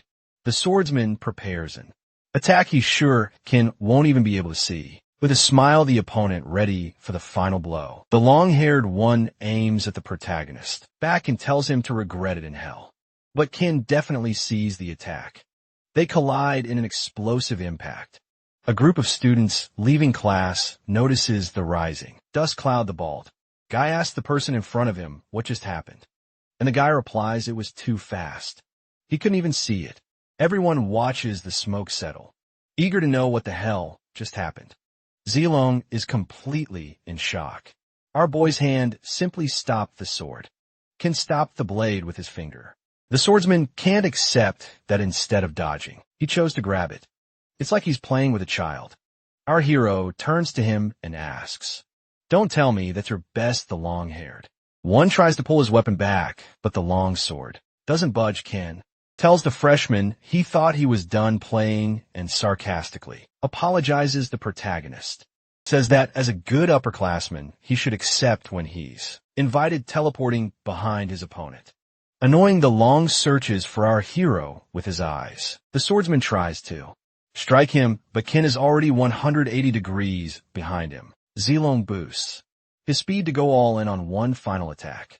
As the opponent strikes, the protagonist taps his wrist and grabs his throat. Ken lifts Zilong off the ground by the neck. Our hero watches as his opponent struggles for breath. The swordsman comes to the conclusion that this is the end for him. Protagonist looks at the sword in the long-haired guy's hand. Then Ken decides to borrow it. Zilong's neck starts turning purple. Our hero drops the unconscious long-haired guy to the ground. The boy looks at the number he wrote on the ground a few minutes ago. Kevin drags the sword along the ground with the strength of an ogre. The student's sword breaks under the pressure. Successfully, our boy turns the number 2 into a 3. The protagonist is disappointed in the sword, but of course the blade is made in China. Ken tosses the sword onto the unconscious student and says his leader should have bought something better. Speaking of which, the boy looks to the crowd for the leader. Looking at Kuxia, the advisor asks if the girl remembers the deal they made. The girl turns to Ken in shock. Kuksho looks around and sees that all her allies have been defeated. The other students laugh and are already treating the girl like a joke. Things couldn't be worse for Paradise, the protagonist, loses his patience and asks if by chance she still has more lackeys left to fight. The antagonist bites her lip in anger and glares at him, unable to answer. Our hero waits patiently for the leader of Paradise to respond to the moment. The girl can only glare at the boy with hatred. Within the university grounds, people gossip about the latest events. One guy asks another where Paradise's strongest lies along is, and the other replies that he got beaten. Bare hands the university students stare. Akushi is back, waiting to see what she'll do next. However, the girl remains frozen as she listens to people around her whisper about the fall of her empire, the look surrounding the former leader confirm her nightmare. Paradise is over. As much as Kushia tries to find a way out, it seems impossible, overwhelmed by despair. She covers her face with her hands through her fingers. The girl glares at Ken, blaming him for everything, wishing he had never shown up. Our hero, still covered in red juice, patiently waits for the girl's response. Around him, people are pointing, texting their cousins, and even filming. Lori is surprised by the silence. He expected the situation to erupt into chaos. The remaining factions are likely already regrouping to wipe out what's left of Paradise and reconsidering their strategy against the committee. Regular students are too afraid to celebrate. Theory asks Ken Senpai if he could have a quick moment. From afar, people observe the two boys talking, clueless about what it's about. The protagonist asks the committee leader if he's sure he wants to resolve things this way. Theory says he's actually worried about placing even more responsibility on Ken, our hero, agrees and goes back to what he was doing before. The boy stops again in front of Kuxia and says he needs to confirm something first. The girl looks nervously at the man, twice her size Ken, asks the woman on the ground if she's being sponsored by someone or if this is a case of nepotism. The question catches the girl off guard for a moment. She's speechless, but soon Kuxia responds that she doesn't have a sponsor, but owes her power to her family. The protagonist scratches his head and decides to believe her. Then Ken takes a deep breath and shouts to everyone around that he's changed his mind and will no longer disband Paradise. People are extremely confused and begin whispering among themselves. But Ken isn't finished. He follows up by saying this is also a warning. The hyenas will come after Paradise members just because they lost. The fools who mock the student council and any idiot who dares harm an ordinary student will have to be ready for a duel against Ken's sensei. Then the crowd finally goes wild. It feels like a World Cup final. The regular students celebrate the freedom to study in peace. And this historic moment at the university is being recorded. Watches the scene in our hero found a way to restore order without encouraging oppression. Yuri is deeply grateful. The student council finally has a purpose again. As happy as the president is to have Yana Jimono on his side. He can't help but think about the disaster it would have been if he had joined. One of the factions, Kuxia, already shameless, is smiling and thanking him, but Ken cuts her off, saying the matter isn't over yet. What changed was the condition of the agreement. Our hero tells the girl that for everything to be settled, she'll need to bow and apologize to him. Kuchia is stunned because what Ken is asking in her country is the highest form of respect. The upperclassman adds that if she's not happy with that, they can settle things with a fight instead. And she's not as strong as her own henchman Kukia, asked if that's really all she needs to do. The girl promptly drops her knees and apologizes for her gang's behavior. She lowers her head to the ground, completely bowing at our hero's feet. Ken simply tells Kukia not to forget that the one who truly saved her was the student council president. Trembling on the ground, the girl agrees. The boy deepens his voice and asks her in a commanding tone if she truly understood Kukia. Completely humiliated and crying in rage, thanks Ken for saving her skin. A few moments of peace followed the event. The advisor is now convinced that Paradise was not the gang being sponsored by the Seven Stars. Ken looks around and thinks the most suspicious ones are the Horn, while Koshia starts quietly sneaking away behind him. The students in red watch the protagonist closely. The protagonist starts crafting a plan to lure the Horin and Koshia, continues slipping away silently. Person with long lavender hair approaches to protest. Her name is Nanami Asida, leader of Pure Stream, and she says she won't simply back down, inviting Senpai to a duel. Ken sees this as a good opportunity to gather more information and asks what she wants if she wins. Preparing her sword, Nanami says that if she loses, Pure Stream will obey the committee. Our hero likes that and asks the girl what happens if she wins. Nanami says she simply doesn't care the swords. Woman's goal is to show the advisor how strong Pure Stream really is. Ken and Nanami face each other, getting ready for the clash. The girl makes the first move, drawing her sword from a sheath. The swordswoman charges, and her attacks are too fast to see in the blink of an eye. She's already passed through the protagonist. 2 strands from Ken's bangs are sliced in the process. The advisor is impressed that a country in complete chaos can still produce this much talent. The woman stays silent and motionless for a moment. Then Nanami changes her mind and decides to surrender after all, because attacking Kim is like trying to cut concrete, ending the fight. Our hero says that as a hairdresser, she did great. The boy puts on tired expression and asks if there's anyone else because he really feels like taking a break. The protagonist was about to say that fighting level 2 power people is exhausting, but he was interrupted. Something came in fast from a short distance. Say, skinny guy came at full speed to punch our boy, but hit the ground, instead forming a mini crater. The skinny guy calmly lifts his fist from the ground, and without even looking at the upperclassman, the freshman tells him he can't rest yet. Another guy approaches from behind the skinny one. The big guy stands beside him, both wearing the typical red uniforms of Whoring. A bit further back, Nanami is surprised by the power Whoring had never shown before. As always, our boy doesn't waste words and gets straight to the point, asking if they're with the 7 stars. The big guy is about to slip up, but the skinny one cuts him off. Then the freshman tells the protagonist to stop talking nonsense, saying they're just representatives of Whoring looking for a duel. Ken taps his forehead with his index finger and tells the wind that it's over. The skinny guy shouts from afar, asking what he's talking about. Ken looks at him and says Whoring is finished. At the end of the 1990s, as the 20th century was coming to an end, people with special abilities began to emerge among the population.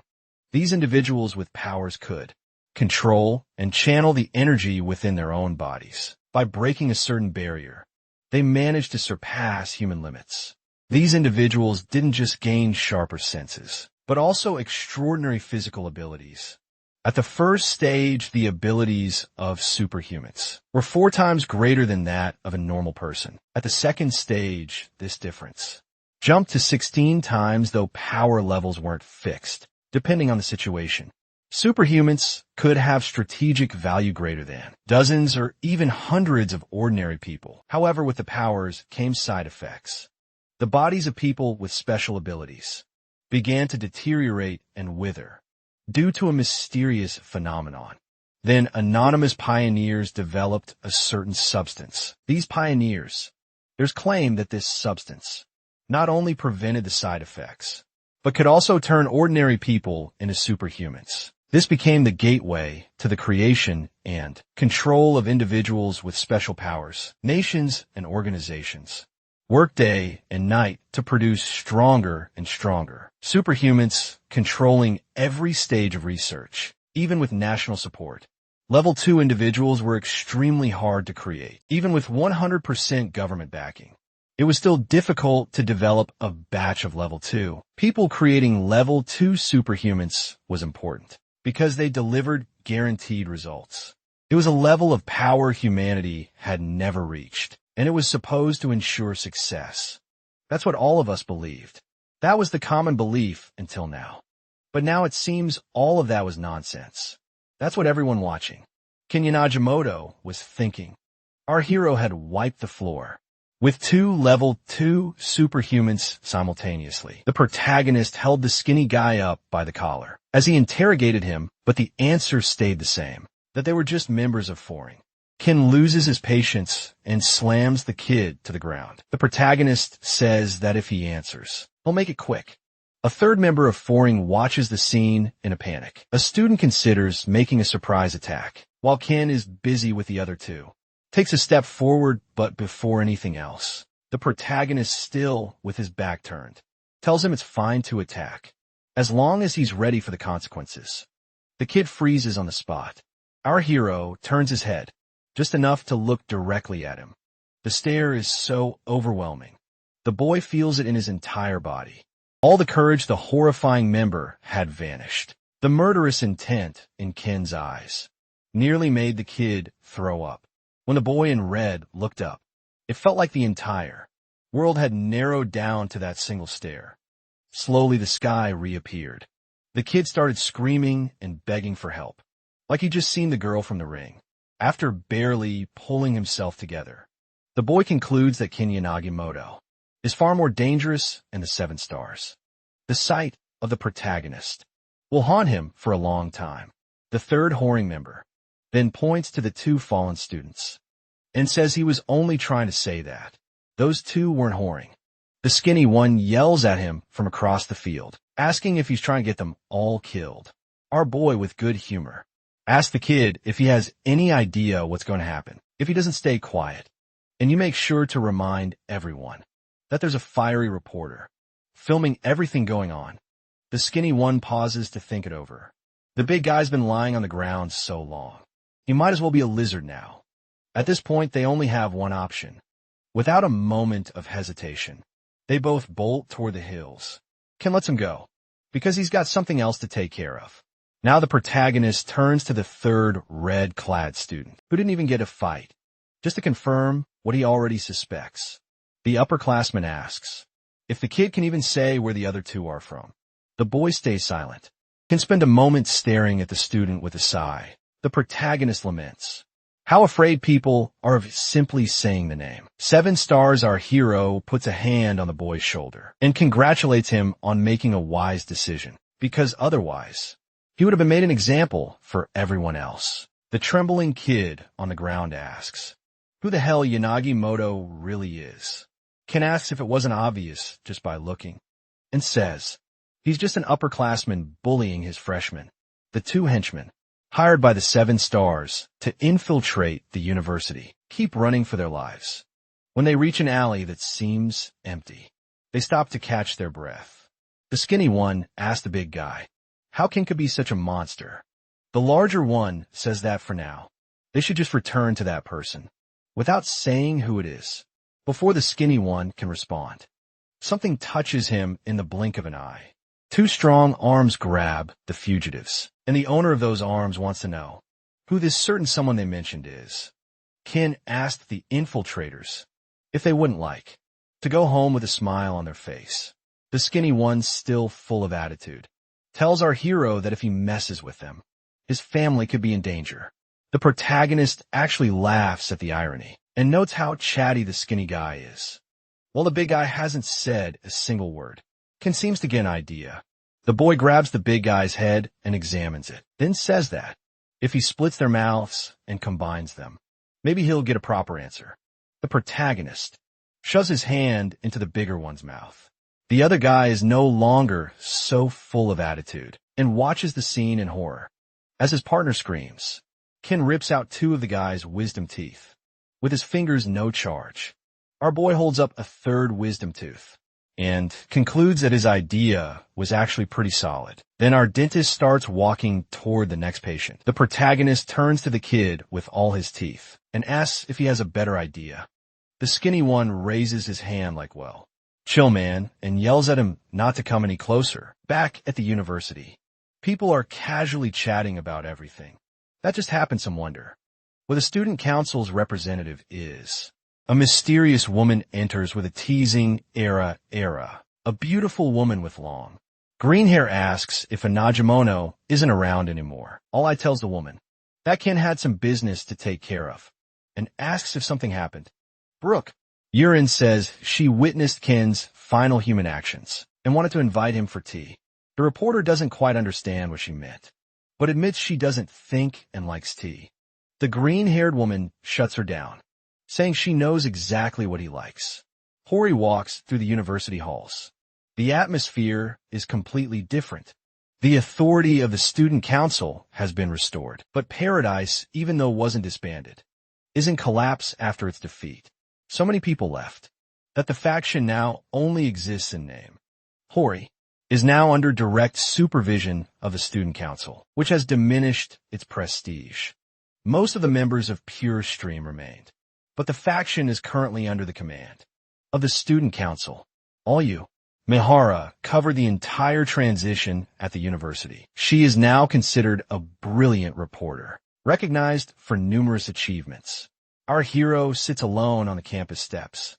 It seems the Seven-Star Society has started to make its move. A boy in a 4-ring uniform crashes to the ground. Nanami fights alone against 5 men in red. A swordswoman is really working up a sweat. One of her opponents charges forward with a nunchaku. Nanami defends herself using the sword sheath. Both use brute force to try to break each other's defense. The girl wins, throwing her opponent far away. Another enemy quickly moves in from her blind spot, but Nanami notices just in time.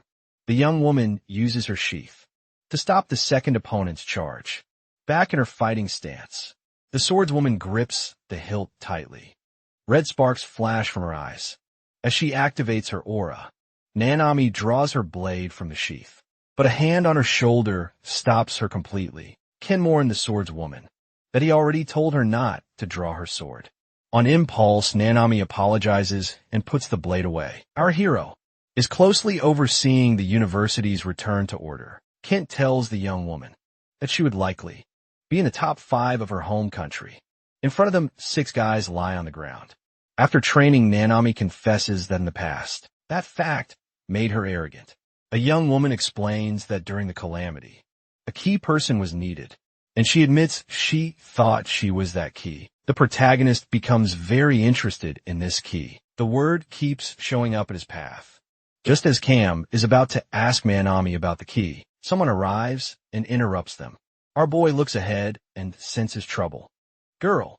Karen has finally found Ken and invites him for tea, sitting at a small cafe table.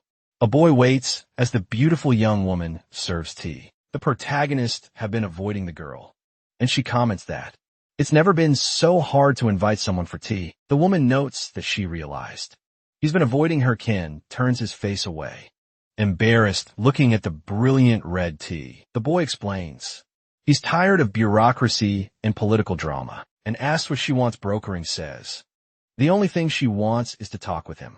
He's the hero who saved the university. But the woman has other reasons as well. The beautiful young woman confesses that every time she sees him, many things come to her mind. Flowers blooming in spring, the sound of cicadas announcing summer, the changing colors of autumn leaves, and the kindness of the first winter snow. Being near Ken makes her feel longing, even when he's right there. Yurikiran says the complex threads of fate tie them together, and she can't help wanting to be close. The boy is left speechless, but he quickly takes a sip of his tea and asks her to stop saying random things. Then Ken watches her with a skeptical look. Looking at Yurikiran, he reflects on how he feels, something similar to what she described, especially the sense of nostalgia, as if returning home or to family. The problem is instead of familiarity. The boy feels an inexplicable strangeness. Girl asks if he liked the tea, and he asks what happens if he says no. Eric Urin replies that if so, she'll just assume he's lying. Ken notes that the young woman seems to know a lot about him. She looks at him tenderly and asks, who knows, maybe she really does.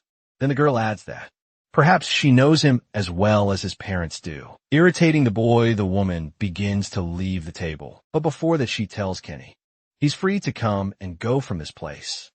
Protagonist watches as the young woman takes the cup away. We're all concerned. Explains that the cafe is called Verity, and it's run by the Almaduri, making it a perfect place for a private conversation. Kim begins to question how such an obvious place could offer privacy. But he stops. There's something strange about the cafe. Even with the Amadori leader's popularity, no one even glances at them. The girl tells him a small adjustment was made to the location. Nothing special without a guide. The place is as unnoticeable as a tree by the roadside. People pass by as if it doesn't exist. Ken concludes that the woman in front of him is definitely not an ordinary human being. In fact, it's hard to say if she's even human at all. Another situation unfolds. In one of the many offices in Tokyo, a powerful man reviewed the documents that have come to his attention. Ruji Atsukane, director of the National Security Committee, asks if it's true that both paradise and whoring have been defeated. His subordinate confirms and says that those groups no longer hold the influence they once had. The official asks, which faction is responsible for such a feat? Since both groups were backed by powerful organizations. Upon hearing that it was all the work of a single man, Ruji's eyes light up with interest. The executive questions whether the United States might have been involved in the outcome. The screen shows a mapping of people with special abilities. That's not the case, the subordinate explains. Even the Americans were caught off guard by the shift in dynamics at the university. Ruji concludes that the only remaining possibility is the emergence of a new, awakened superhuman, and he needs to meet him. The man in the suit stands, determined to find the protagonist. Yuji immediately leaves his office. He orders that a car be prepared for his departure. Right away, a man standing outside the room says he's surprised the director himself is handling a university matter. Ayano Kuji said is that, as a veteran of the National Security Agency, Yuji should make rash decisions. The director disagrees and says, this is exactly the kind of issue someone at his level must resolve. The star argues that they should value soldiers who follow orders more than uncontrollable strategic weapons. Secretary steps forward toward Ruji, and Anakabji stands face to face with the director and asks if he's still clinging to a failed project. Ruji warns the secretary to be careful with his words. Some random guy tries to ease the tension. The director immediately grabs the man by the neck. Ruji lifts him and tells his subordinates that the awakened are far more than just weapons. They can become one-man armies.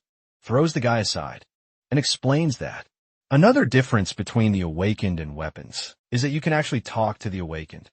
Ayano Koji asks what happens if they act like weapons that can't communicate. The director simply replies that no matter how monstrous their strength may be, deep down they're still human. Ryuji says he believes things can be resolved with sincerity, as he calls the protagonist. On the other end of the line, Ken answers the executive's call. The boy tells Rokurin that he needs to use the place. Immediately, the beautiful girl says she'll take a stroll, since it looks like trouble is on the way. The protagonist says that because the person on the other end was very persistent, he decided to meet him once and for all. But Rokurin reassures the young man by saying that if he treats problems as part of fate, it might start to hold meaning. Then the girl walks away with a lovely smile and tells Ken that hardships are part of every hero's path. The protagonist guides the director to the Verity Cafe. Ryuji observes the place with interest. The boy pulls out a chair and says he wants to get straight to the point.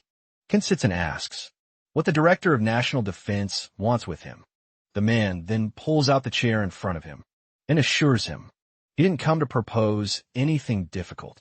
Staring at the protagonist, Ryuji confesses that he came to propose an emergency cooperation agreement. Our hero looks uncomfortable and asks if the executive is asking him to become a government dog.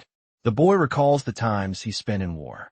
Ken tells the defense director that he was used as a test subject in America and had to spend many years working as a mercenary. When he finally thought he could get his life back, he received terrible news. His friend told him that part of his family had died and the rest were missing. The protagonist points a finger at the director and says that all this time, the government never helped him. Instead, he was used as a puppet by the Seven Stars. Furious, the boy says he can only see this contract proposal as a form of control and surveillance. Looking Ryuji in the eyes, Ken asks if there's even one good reason to accept it. The director asks the boy to think of the deal as a way to achieve his own goals, instead of helping the government, since they share the same enemies. However, it's necessary for the protagonist to consider the intentions of the National Security Committee in guiding his power. Ken confesses that he's willing to break the law. To reach his goals, Ryuji says, it will be the committee's job to make sure the young man's actions become legal. Our hero says he wants to ask just one question. What happens if, for some reason, he becomes an enemy of the nation? The director replies that in that case, it will stop him at any cost. Our hero activates his aura to make it clear to the director what he's dealing with then. With an oppressive gaze, Ken repeats the man's words about stopping him. Murphy feels the pressure the protagonist exerts. With nothing but his gaze, the young man tells the director that stopping him will be out of the question. The executive feels the weight of Ken's killing intent and compares it to the sensation of being chained. Our boy carries more pressure than most superhumans. However, the man clenches his fist with conviction. There's a big difference between what can be done and what must be done. Ryuji uses all his strength to try and resist the protagonist's oppressive presence, and then smiles at the director. The boy tells the official that he's not fit for politics, since he can't lie or flatter. The man admits he causes trouble for his superiors with his actions. Our boy walks past the big guy and says he'll accept the deal because he liked his attitude. Try to pull himself together. The man says he understands. Ryuji extends his hand to Ken and tells him to reach out if he needs anything. The boy immediately shakes his hand and says he needs to know the whereabouts of Mei Yanagi, Mona, and Kyoko Kuniyama. The protagonist informs his new partner that Kyoko is likely hospitalized somewhere. Ken searches through his phone for a list of locations then. The young man passes on the information he stole from the detective. The man says he'll contact him as soon as he finds her and begins to leave before going. Ryuji reminds the protagonist that they'll be seeing each other often. For now on, Ken agrees and waves him off. With no time to rest, the boy's phone starts ringing. Screen shows it's the reporter calling. Ken answers the call and older complains about his problematic way of picking up the phone. The protagonist asks what she wants out of nowhere, and the woman replies that she just wanted to thank him. Because of him, she won an award. The journalist admits that formalities can be boring and asks if the boy is available. The young man says he just finished dealing with his problems and tells her to wait in front of her house because he's on his way. A little too happy with the answer, the girl smiles from ear to ear and agrees. In an office, Ayano Koji apologizes to Kei and presents his new plan to his superior. The professor says all the secretary is doing is adding more victims to the equation and admits he didn't have any expectations anyway. The star protests, saying this time it'll be different, and if they manage to weaken him, it'll be easy to defeat him. Skeptical Kei asks if weakening him is even possible. Professor adds that once again, he only sent a pair of level 2 superhumans after the protagonist, but the secretary smiles. Again, Okoji steps closer to his superior and simply mentions two names, Snowcat and Scavenger. The secretary explains that they're two mercenaries who fought against the protagonist while he was still in the United States. Both are used to fighting Ken and are professionals in this kind of work. One of the mercenaries says it's just a revenge match, but it seems like a waste to retreat. After poking the hornet's nest, the woman in the cab asks the guy if it wouldn't be more fun to settle the score. Once and for all, however, the man with the scar on his face seems only interested in completing the mission and asks if the residents have been evacuated. The cap-wearing mercenary protests and asks the man if he doesn't want to take out the Yasha. In fact, there's a saying in the East. It says that you can't defeat someone who's having fun with what they do. In a rifle scope, we can see the protagonist right in the center. And after the zoom, it becomes clear that Ken has already noticed the weapon aimed at him in the evacuated city. On his voice is heard.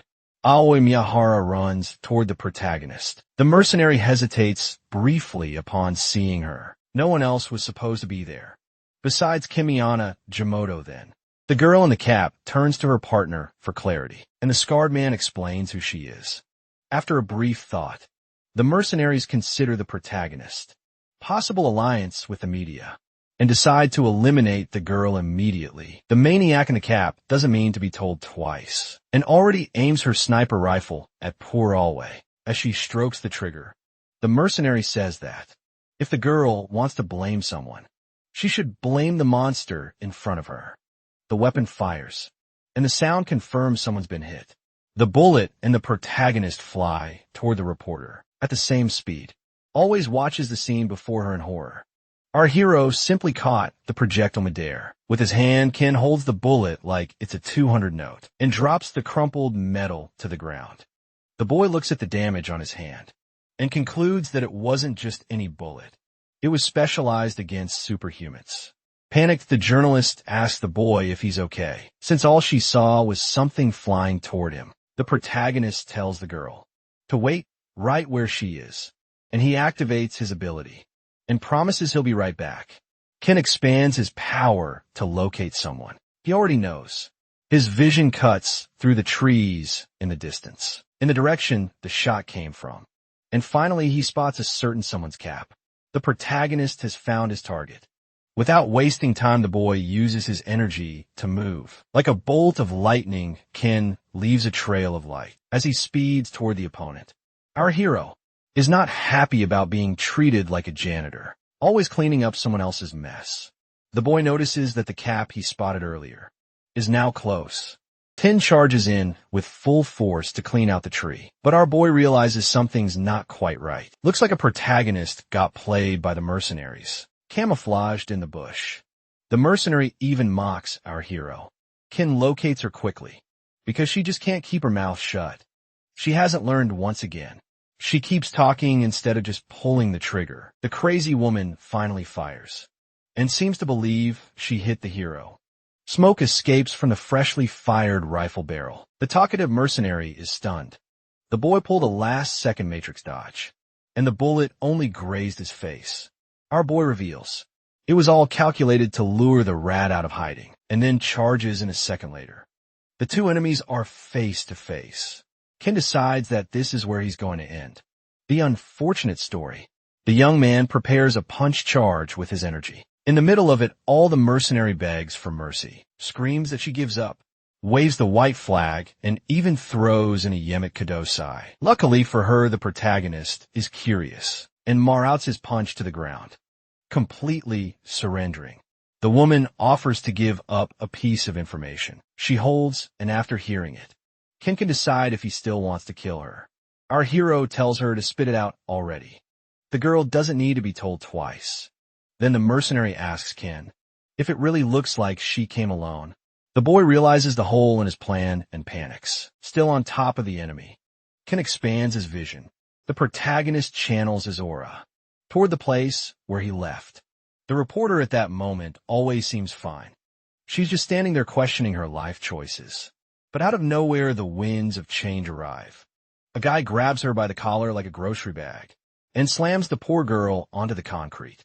The mercenary realizes she wasn't there for work and grabs her by the hair. And the guy even has the audacity to blame her. Confused, Ollie asks what the heck he's talking about, since she was just standing there. The mercenary accuses the girl of being a stalker and pulls out his tactical knife. And the guy slips and reveals that he's really going to kill her.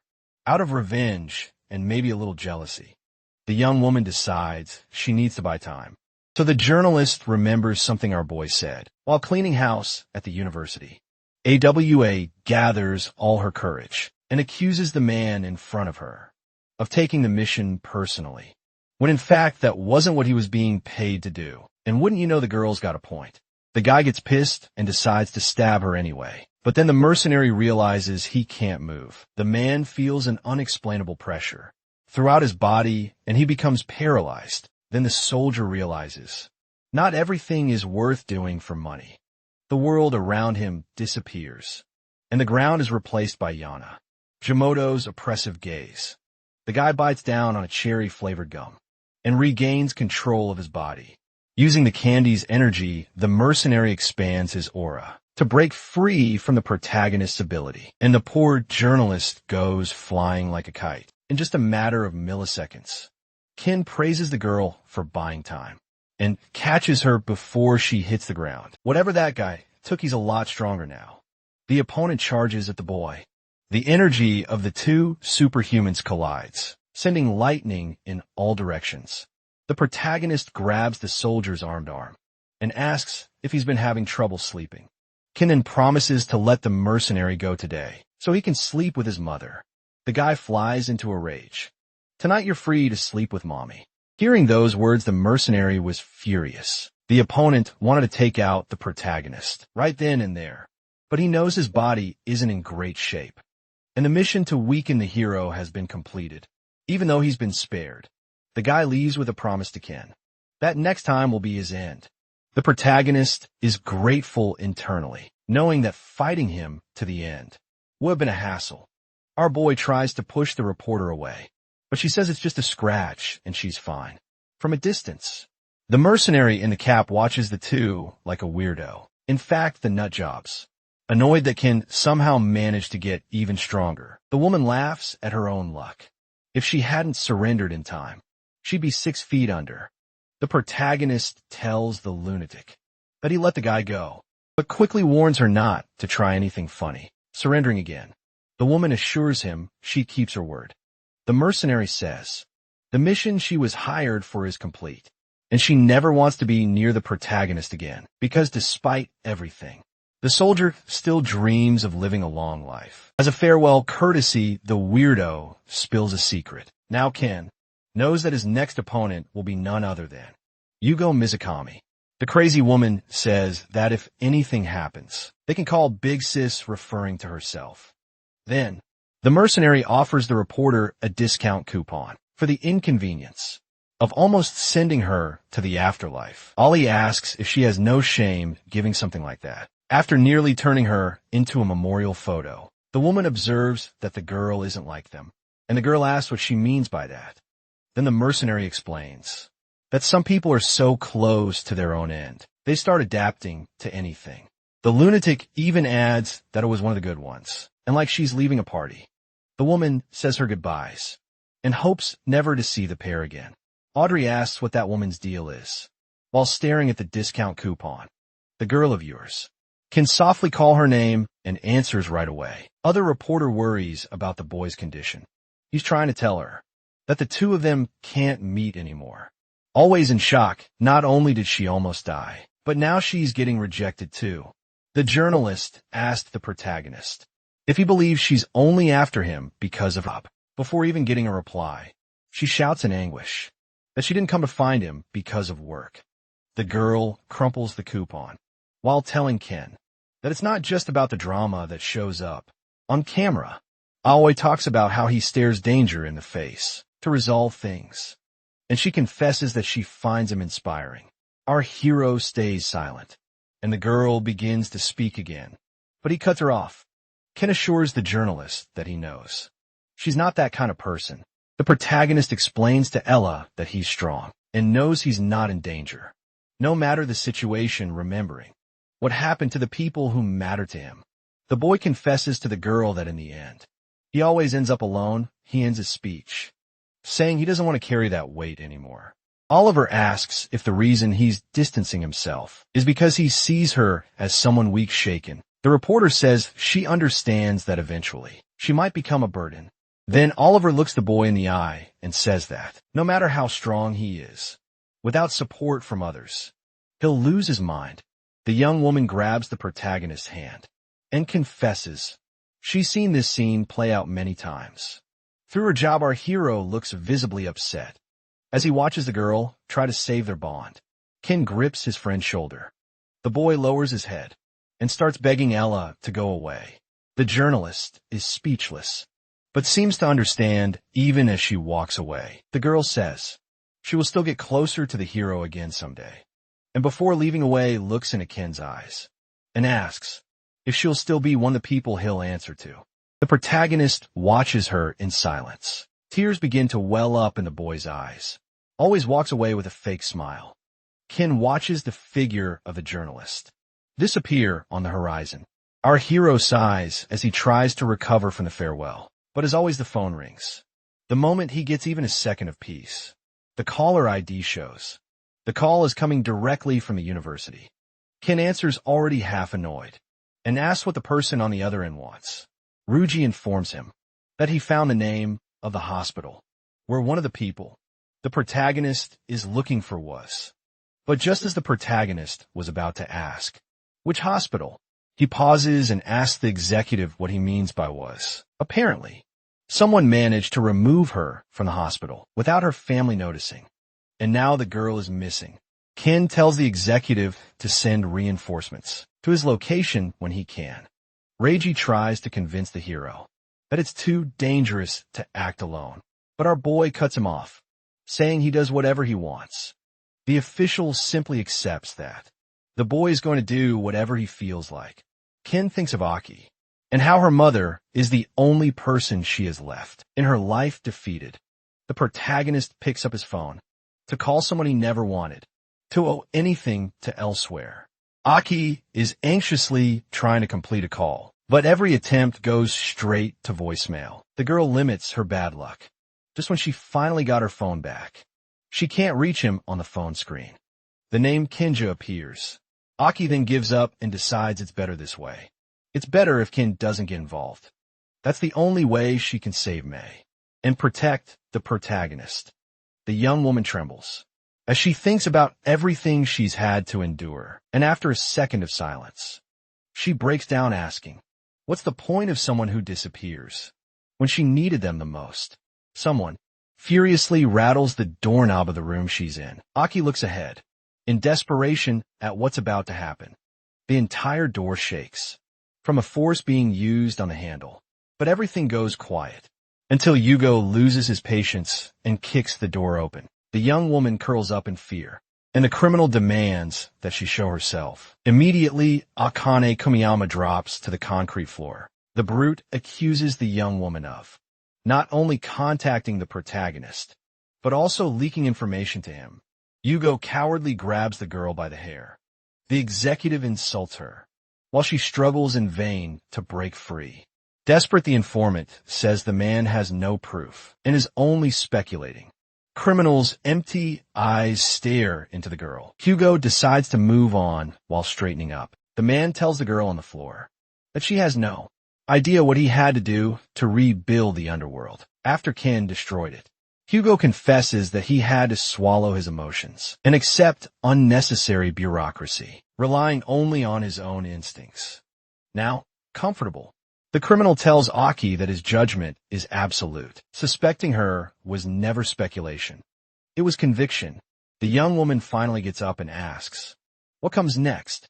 Aki looks Hugo in the eyes and says that if he plans to kill her, then his instincts aren't that good after all. The man gets angry that she still hasn't shut her mouth. Grinding his teeth, Mizukami grows furious, remembering that everything would have been different if he had stolen the Yanagi Moto secret. Yugo tells Aki that actually, his plan is to make sure she never underestimates him. Again, panic immediately floods the young woman. Criminal asks if he's speaking to the one in charge of kidnapping, her mother, and tells them to detach one of Kyoko's hands without letting the juice spill. Those words were the informant's greatest fear. Aki accuses Yugo of breaking his promise to keep Kyoko alive. The executive lights a cigarette as he agrees. That was the deal, in fact.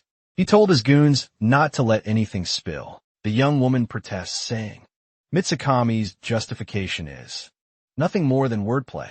Hugo tells Aki that if she keeps whining, he'll order the other hand removed too. The girl goes silent instantly. Aki processes the situation as she trembles in fury. Then she decides to kneel, begging the criminal. Aki asks to take the punishment in her mother's place. Yugo says that for that to happen, the girl has to admit she's a useless piece of trash, as if the humiliation of the words wasn't enough. The executive insists she say them convincingly. Mizukami laughs while Aki begins to stammer, but the young woman manages to repeat the criminal's words, even as she cries. The informant's tears fall one by one onto the floor. Not satisfied, Hugo continues to humiliate the girl, even as the man approaches Aki. Doesn't move. If that girl's mother knew what she was going through, the old lady would have cut her own hand off by now. Mizukami reveals that he's going to be merciful, since Aki was obedient to man signals to a random goon to correct the previous order.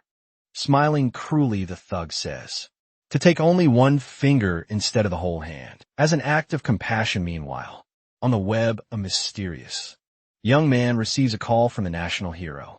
Hermes watches Ken Mayano Jimoto make the call, revealing that the informant has access to the city's cameras.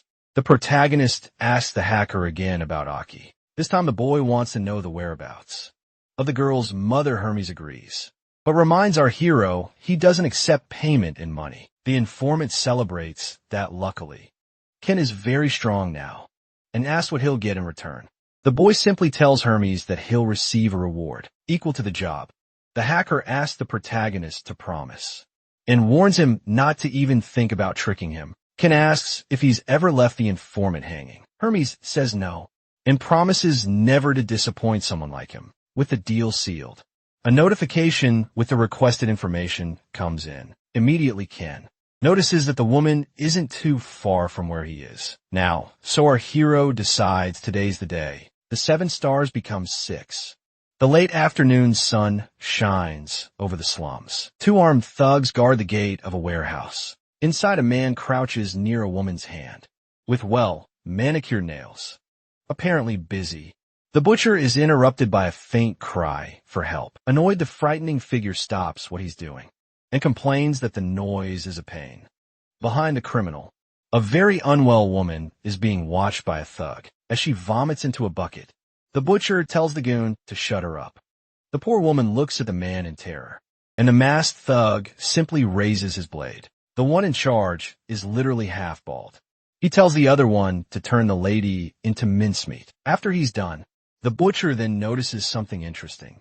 On the floor, a gold ring glimmers on the woman's lifeless hand. The guy grips the ring off her fingers and feels satisfied, but once again, someone starts making a fuss in his slaughterhouse. A new goon arrives with an elderly woman, tied to a chair, still in hospital clothes. The half-bald man recognizes Aki Kuniyama's mother and asks the tied-up woman if she got tired of waiting, looking downright demonic. The thug says he'll finish her off quickly. The woman trembles to the core. The butcher grabs Kiko by the hair and shows her how lucky she is not to have ended up like the others. That's when the old lady reloses it. The half-bald guy asks his colleagues where he's supposed to start cutting her arm, and the man who brought her in answers that it's just a pinky. This time the butcher is disappointed with the order and tells the woman that it was probably her daughter who saved her. Kyoko sees her reflection in the criminal's blade as he casually comments that losing a finger isn't the end of the world. The psycho raises the cleaver above his head like he's about to slice a steak and tells the woman to hold still or he'll miss. The guy gets ready to chop the lady's pinky off and politely asks her to stay very still. Meanwhile, someone is slicing a picanha. The man enjoys the meat as he wipes his mouth with a napkin. The guy casually mentions that Yugo will take care of Yanagimoto. His subordinate says Yugo found a way to deal with the hero. Ayano Koji agrees that the guy is good at what he does, but that doesn't change the fact that he's a troublemaker. Man in the suit asks if this Yanagimoto was really that dangerous. The secretary's hand even starts to shake. At the moment, the 7-Star Society has a solid foundation under K's leadership, but in the past, the organization was in ruins, and the reason why was a single man. One by one, the group's enforcers were defeated. Ayano Koji remembers the hand that grabbed his neck, the same hand that obliterated the rest of the crew. Our hero, still a teenager at the time, reveals that he crushed the Mizukami family jewels, but he doesn't know what to do about Atsushi. Ayano Koji, the boy, looks out the window and gets an idea. Looks like they're on the 4th or 5th floor. So the protagonist wonders how many times a star can fall from there before it finally breaks. The mere memory of Ken's face is already a nightmare. Ayano Koji confesses that even the devil would have been kinder, dropping his utensils on the table. The secretary says he's lost his appetite. He stands up and tells his underling to send someone to watch the mess from afar. On the plate, the food remains nearly untouched, and the 5-pronged fork is dirty. Atsushi adds to the order telling them to warn the guy that if he gets close, he's done for back at the slaughterhouse. The walls are filthy. The half-ball man looks at the hand that not long ago held the cleaver and realizes that 4 fingers went out for a walk. After a slight delay, the butcher screams, and everyone looks toward the entrance. The guy who threw the knife is just standing there, like it's part of his routine. Curl up in a fetal position. The commander tells the henchmen to do something. Already, the thugs arm themselves and block the young man's path. Ken only has eyes for the woman tied to the chair. One of the henchmen charges at the protagonist. The young man dodges effortlessly, then grabs the armed man's wrist, making him drop the kitchen knife. Yanajimona picks up the blade the enemy dropped and drives it between his ribs. Making ketchup gush out, the other henchmen realize things have gone south for them. Then the protagonist paints the place red and looks at the rest of the gang with very few thoughts. The first lunatic to attack just drops to the ground, gets sick, and then kicks the bucket. The half-bald guy screams outrage, asking why the hell the henchmen are using blades when they have guns. So the guys change strategy and draw their pistols. A wanted mafioso, in turn, is the first to aim at the protagonist. But Yanagi Mona was no longer there. The intern was about to ask where the guy went, but was interrupted by a surprise attack, just like him. The other 2 were taken out before they could react. In an instant, Kim was already face to face with the butcher. The half-bald man stared in disbelief. The young man was already standing in front of him, while his henchman hadn't even hit the ground yet. With a quick smile, the guy shamelessly asks if he can leave. Our hero doesn't even say a word. In the face of such audacity, doubling down, the guy yells to be let go and calls Ken a monster. He takes a punch so well placed that his face practically collapses, now looking like Voldemort. The half-bald man is sent flying. Butcher, now missing about 5 teeth, pleads to the wind for help. Our hero says that now he's asking for too much and stomps on him like a cockroach, bursting the red paint balloon. Meanwhile, the old lady has her eyes shut, praying Our Father. She follows the classic logic. If she can't see, it doesn't exist. But she gathers the courage to peek out of the corner of her eye. Ken smiles at her guilt in his eyes and apologizes for being late. Elsewhere, Mizu Kami smokes a cigarette. The executive takes pleasure in the subordinates. Despair Aki still finds the courage to insult him. The man clearly enjoys the challenge. Hugo flicks the cigarette at the pretty young woman's head and says, "Even an ashtray is better than trash liquor." The brute warns her that whether he takes another finger depends entirely on his mood. When the phone rings, the executive tells the young woman the minor surgery should be over by now. Hugo answers the call, asking the guy on the line if he cut properly, but be surprised by another familiar voice. Ken tells the long-time acquaintance that it's been a while. Our hero asks the brute if he's been enjoying his pathetic little life, but he knows it couldn't have been easy, considering he turned the mobster into a eunuch. Regretting not having finished Miser Kami off back then, Ken takes the opportunity to say he dealt with everyone at the warehouse, which shouldn't be a problem, since Hugo never cared about anyone anyway. Before hanging up, the hero tells his enemy to stay alive and well until he arrives, because when he gets there, he's going to tear the Yakuza in half with his bare hands. Without having said a single word during the call, Hugo crushes the smartphone.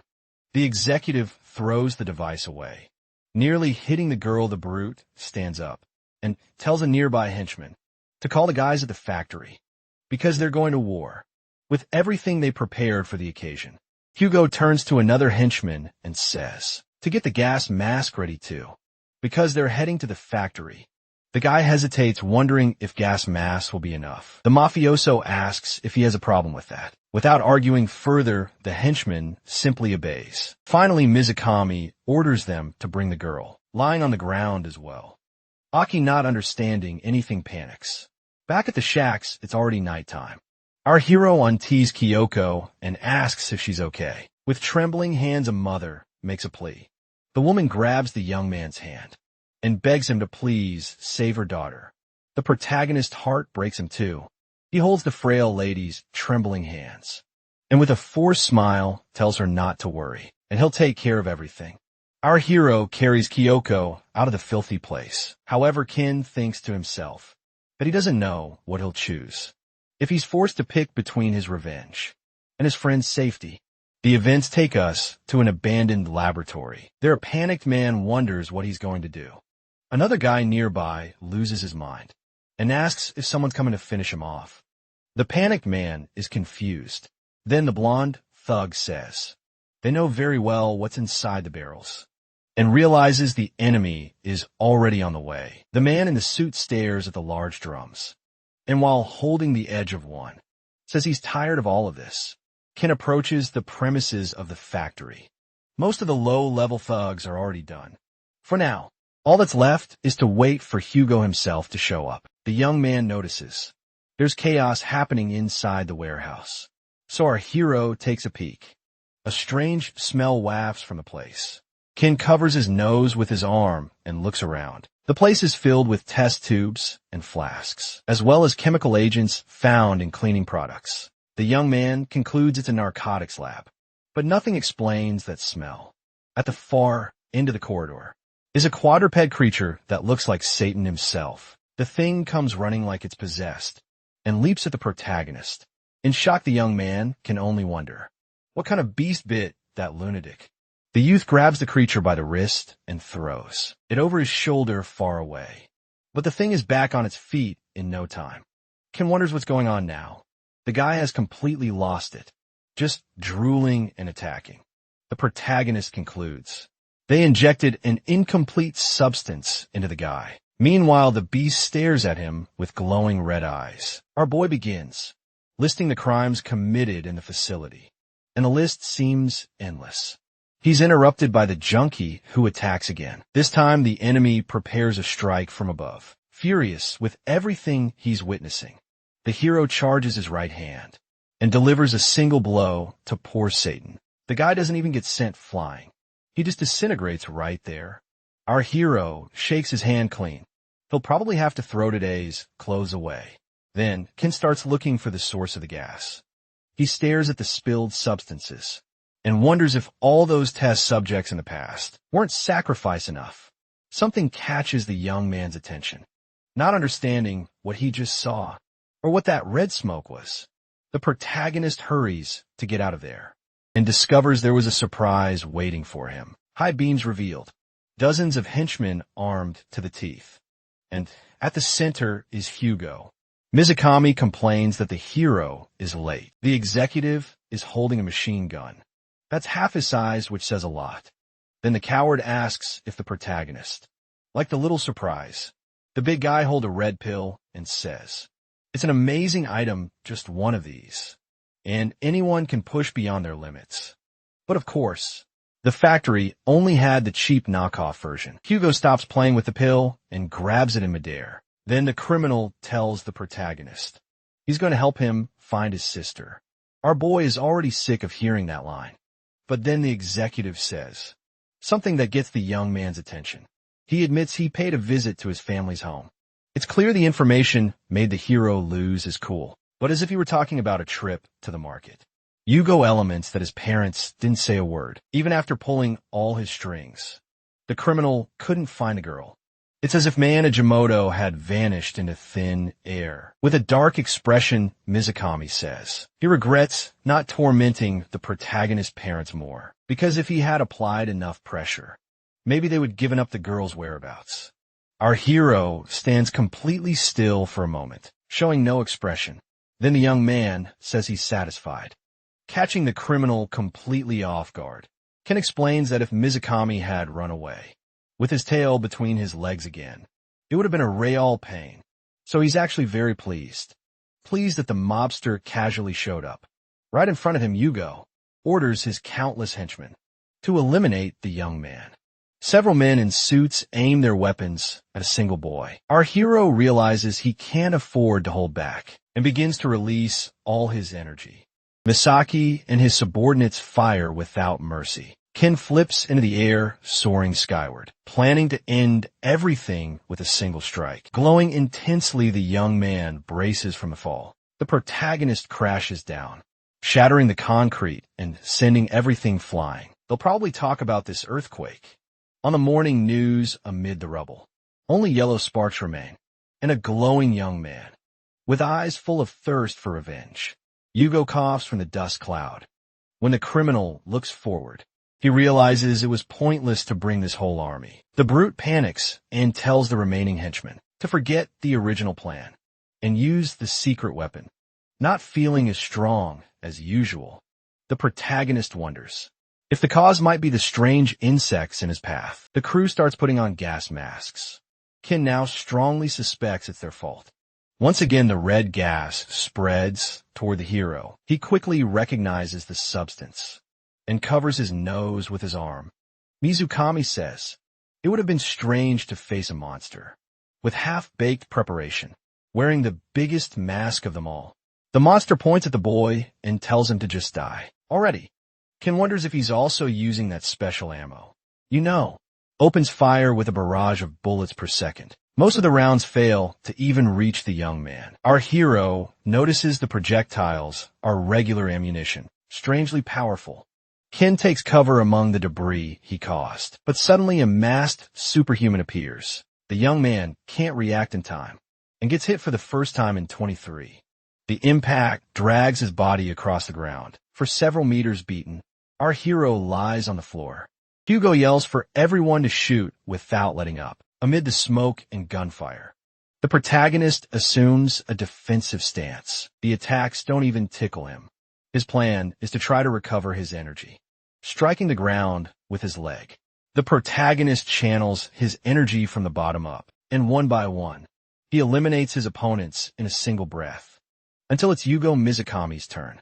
The protagonist breaks the enemy's Nerf gun. With a punch, the big guy goes flying, carried by a shockwave, and crashes onto the red smoke canisters.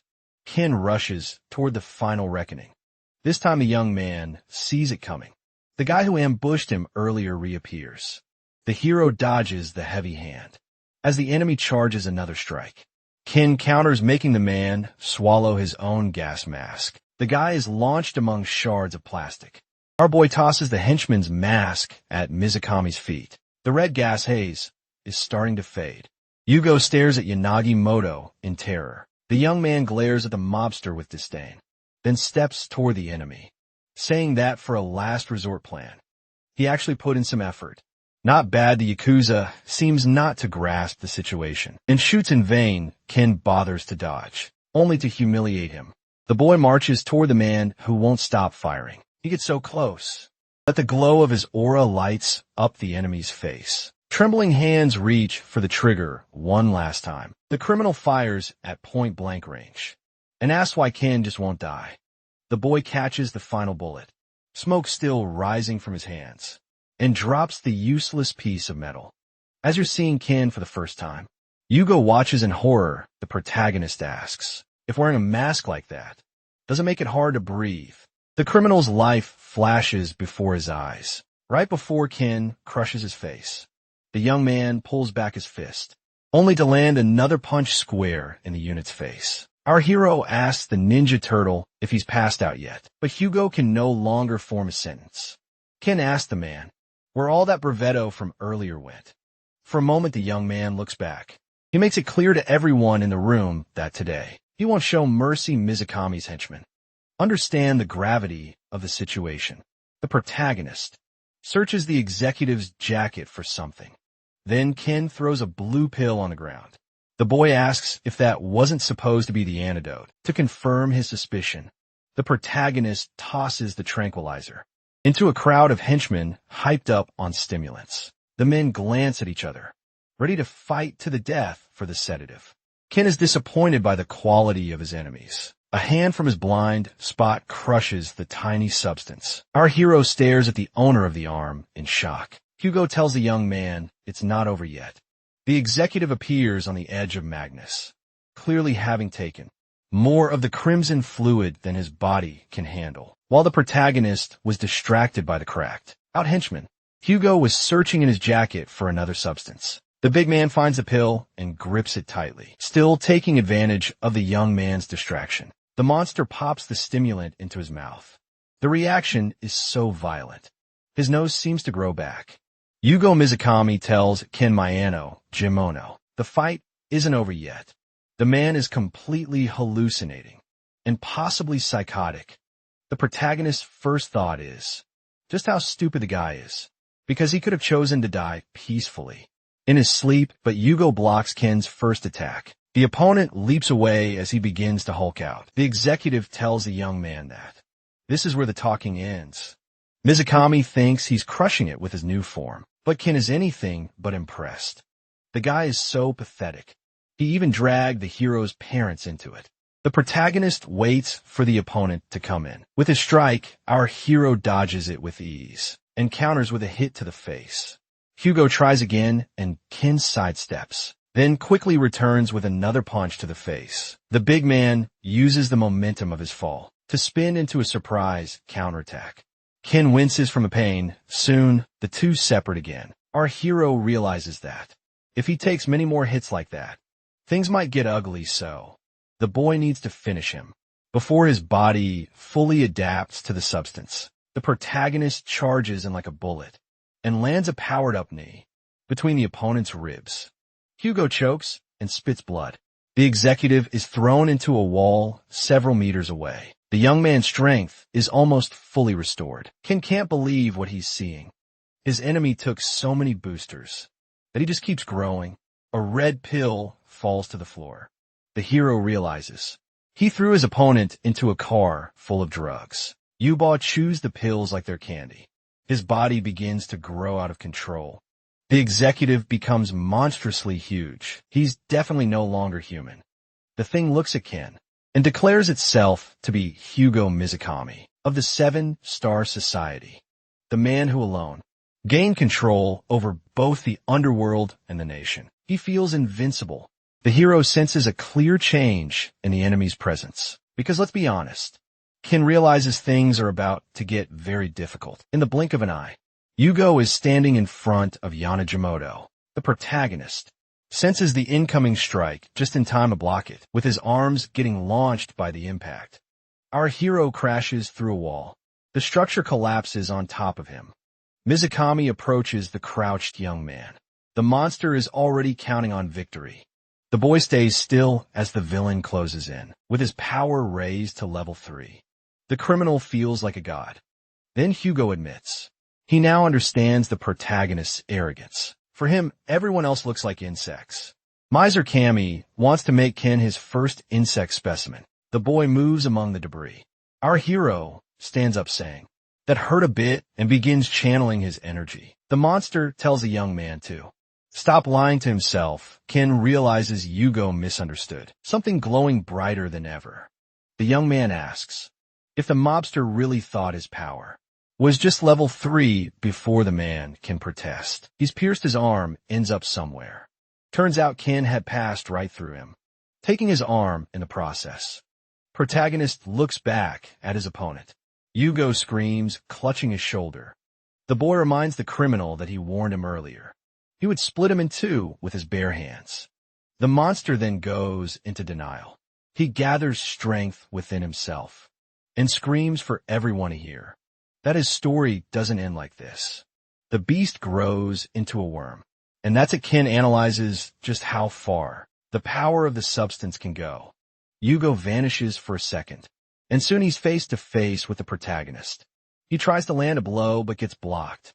Ken counters by creating a new belly button on his opponent. It's clear the hole in the enemy's stomach is almost healed. Ken realizes the opponent's regeneration is too fast, and he'll have to use a power he didn't want to. Monstrous. Hugo charges at the boy with everything he's got and hits him like a mirror, but our guy catches him with both hands. Ken says that if the man's in such a hurry, fine by him, but warns there's no turning back now.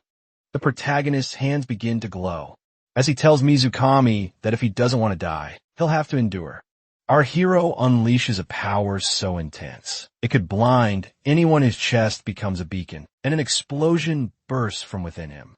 Hugo braces himself to turn into ashes. The battlefield is now completely still. In the middle of a crater, we see the protagonist in a black smear.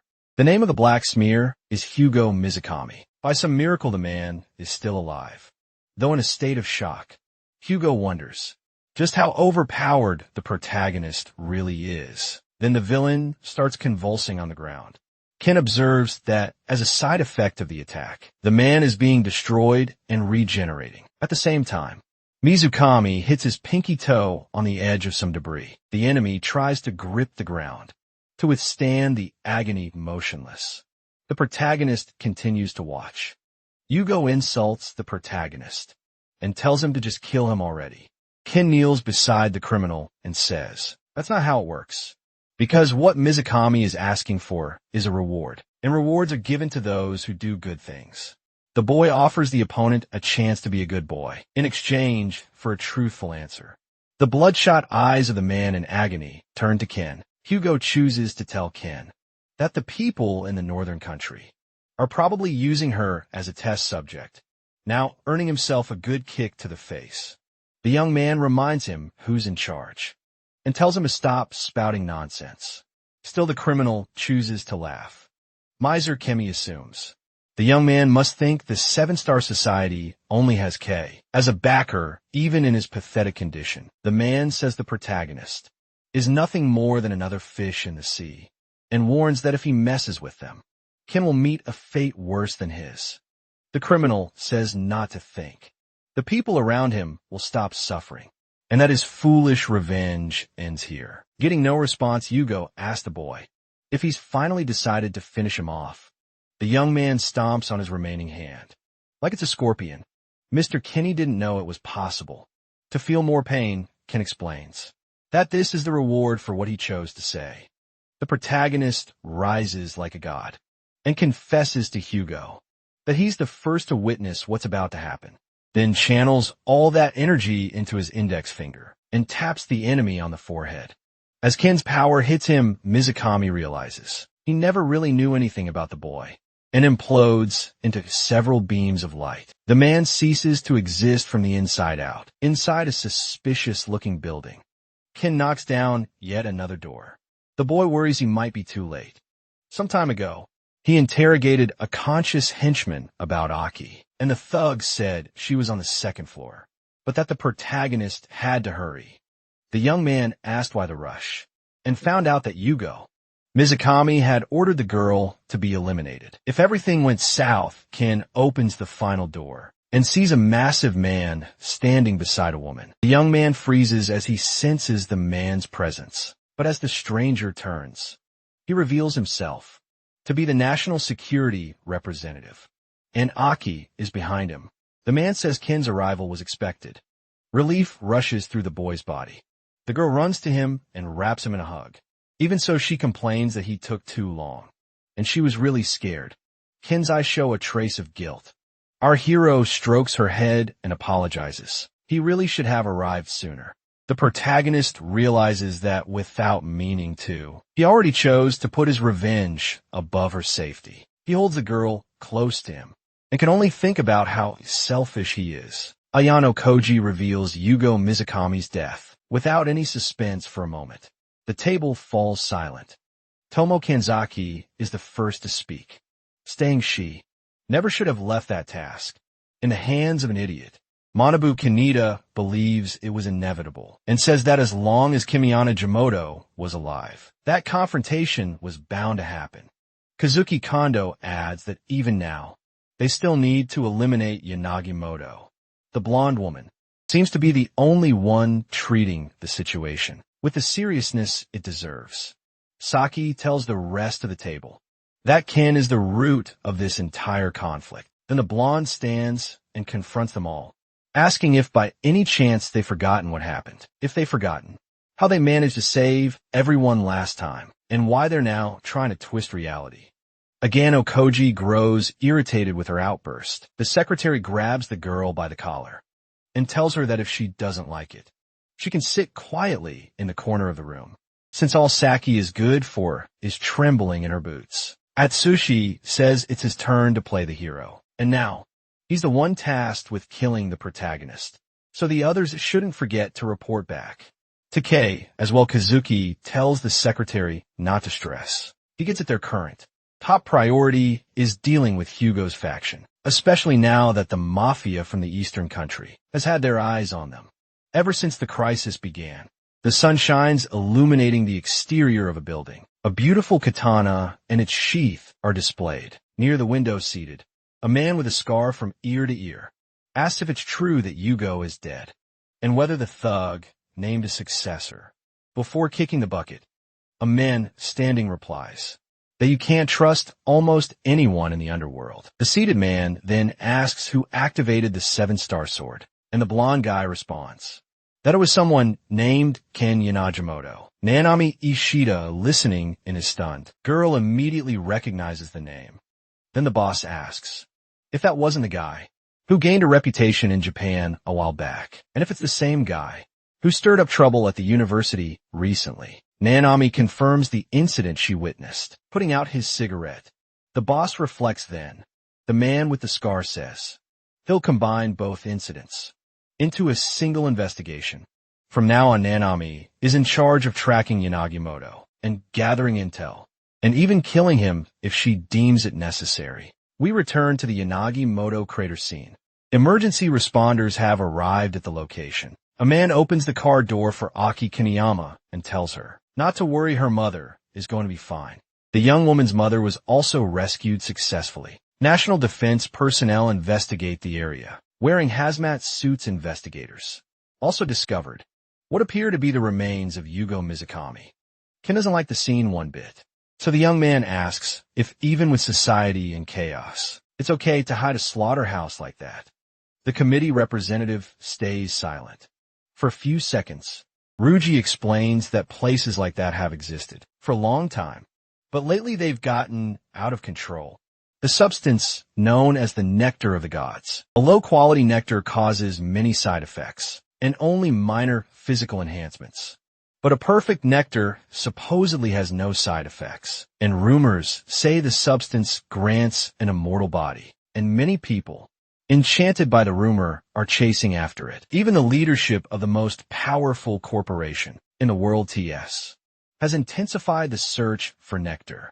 Ken concludes that if that's the case, then everyone's after any information they can find. There's no telling what might happen to Aki, since she was at Yuma's side. But the security committee promises to prepare a safe shelter for the young woman. The representative promises to keep her identity secret and protect her well. Being curious, Ruji asks the hero if he knows what the privileged nectar actually does. The protagonist evades the question and suggests they should probably collect some DNA samples. However, when a young man tries to walk past, the national security leader blocks his way. Ryuji comments that the more powerful the individual, the greater the results they tend to produce. Yanagimoto laughs at the man with disdain.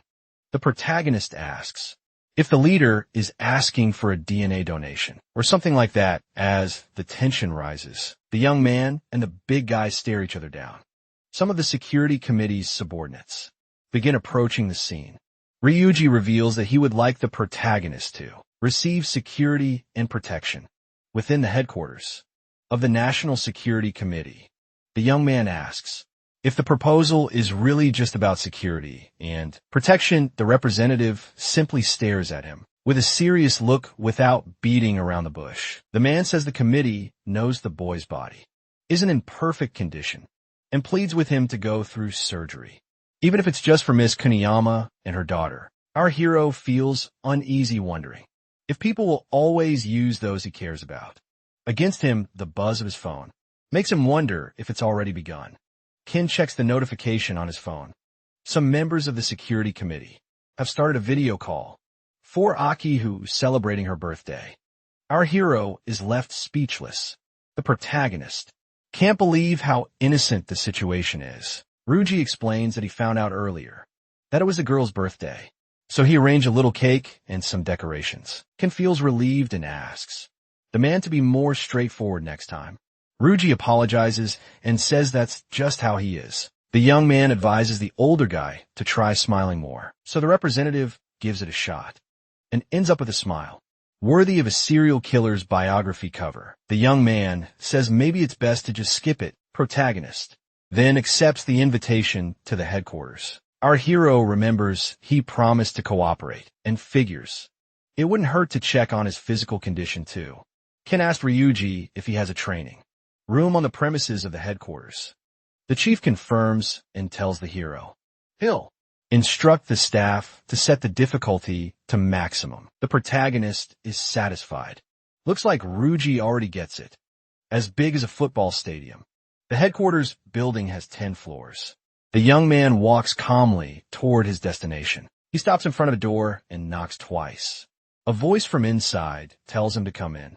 Aki is happy to see the protagonist.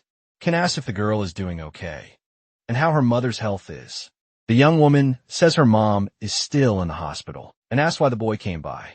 Our hero sits beside her and confesses. He came to apologize, but also wanted to check on her. Aki tells him he doesn't need to apologize. It was her who said she was fine when he found her, but the boy feels it's his fault that she and someone else ended up dragged into the situation.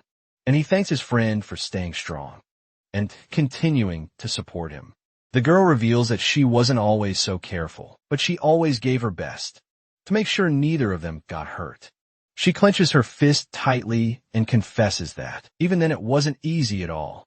When she found out her mother had been kidnapped, Aki even blamed the protagonist for what had happened. Countless thoughts ran through her head as she endured the weight. The girl will fall silent for a second, her eyes filled with hopelessness. Aki never imagined that death, or even just getting hurt, could be so terrifying. And if the worst had happened, and Ken was caught in the chaos, she wouldn't have been able to do anything. Ken remains quiet as he listens to his friend lament about not being strong enough. The young man recalls the look on her face the last time they parted, and a second later, Aki breaks down and confesses it was all a lie. The protagonist watches her with compassion and thinks that while he put both of them in danger, Aki didn't give up on anything and never let go of the thread. And deep down, she's probably stronger than he is. Nanami walks through the streets of Tokyo. Then the young woman turns a corner and suddenly comes to a stop. The sword had admired the horizon and ends up talking to herself. Nanami looks around and takes in her surroundings. Standing before her is the massive building of the National Security Committee. Headquarters Aki says goodbye to Yanajimono and tells him she'll get in touch in the future. The young man smiles at the girl and waves. Both women have changed their identities and are under the committee's protection. It's not ideal, but it was the best Ryuji Itsuka could do. And above all, the young man truly wishes neither of them had to get involved. With him, Ken is already ready to talk business. Turning his back, the boy asks what Nanami is doing there. The young woman replies that she's there as a representative of an international alliance with the security committee. Our hero then asks why she came to see him. Nanami replies that she completely understands if he feels suspicious. Ken thinks about the watchdog's audacity. They stare at each other but remain silent. The protagonist tells the girl to do whatever she wants, because even if he tells her to leave, she'll keep following him anyway. Nanami is shocked when the boy says, it seems like talking won't get through to her. She runs after him, begging him to take it back. Ken decides to take advantage of the situation, to try to get information out of the foreigner too. The protagonist heads to the training room at the National Security Committee headquarters, and Ryuji asks if he wants to start right away. The young man stretches his arm to warm up a little and says to the people behind glass that standing still will just make him slow. Ken then stretches his long arms a bit more. The system announces the start of Challenge Level 20 and preps heavy artillery. Several machine guns fire in the hero's direction as he activates his powers. The boy concludes that he didn't just gain information from the battle with Hugo Kim, then destroys the obstacles one by one, while analyzing his body, and concludes that, after studying the venom's composition, he's now immune. The system announces the start of Challenge Level 30, and rows of weapons rise from the floor. Ken relaxes his hands and positions them in parallel, and since his body never stopped healing, his metamorphosis is now complete. The light coming from the young man's hands blinds everyone nearby. Nanami asks what all that light means. However, when it fades, she can see perfectly the boy left behind. a trail of melted wreckage from an energy blast, but our hero barely broke a sweat, and complains that he's still getting used to using the new power. Nanami asks if it's normal for superhumans to display such amazing abilities without making any effort. Ryuji replies, kind of. While it's true that level 3 gifted individuals have incredible powers, called authorities, some authorities are easy to understand, and others are so complex that even their principles are hard to grasp. The representative says he doesn't even know what level the demonstrated ability belongs to. But one thing is certain.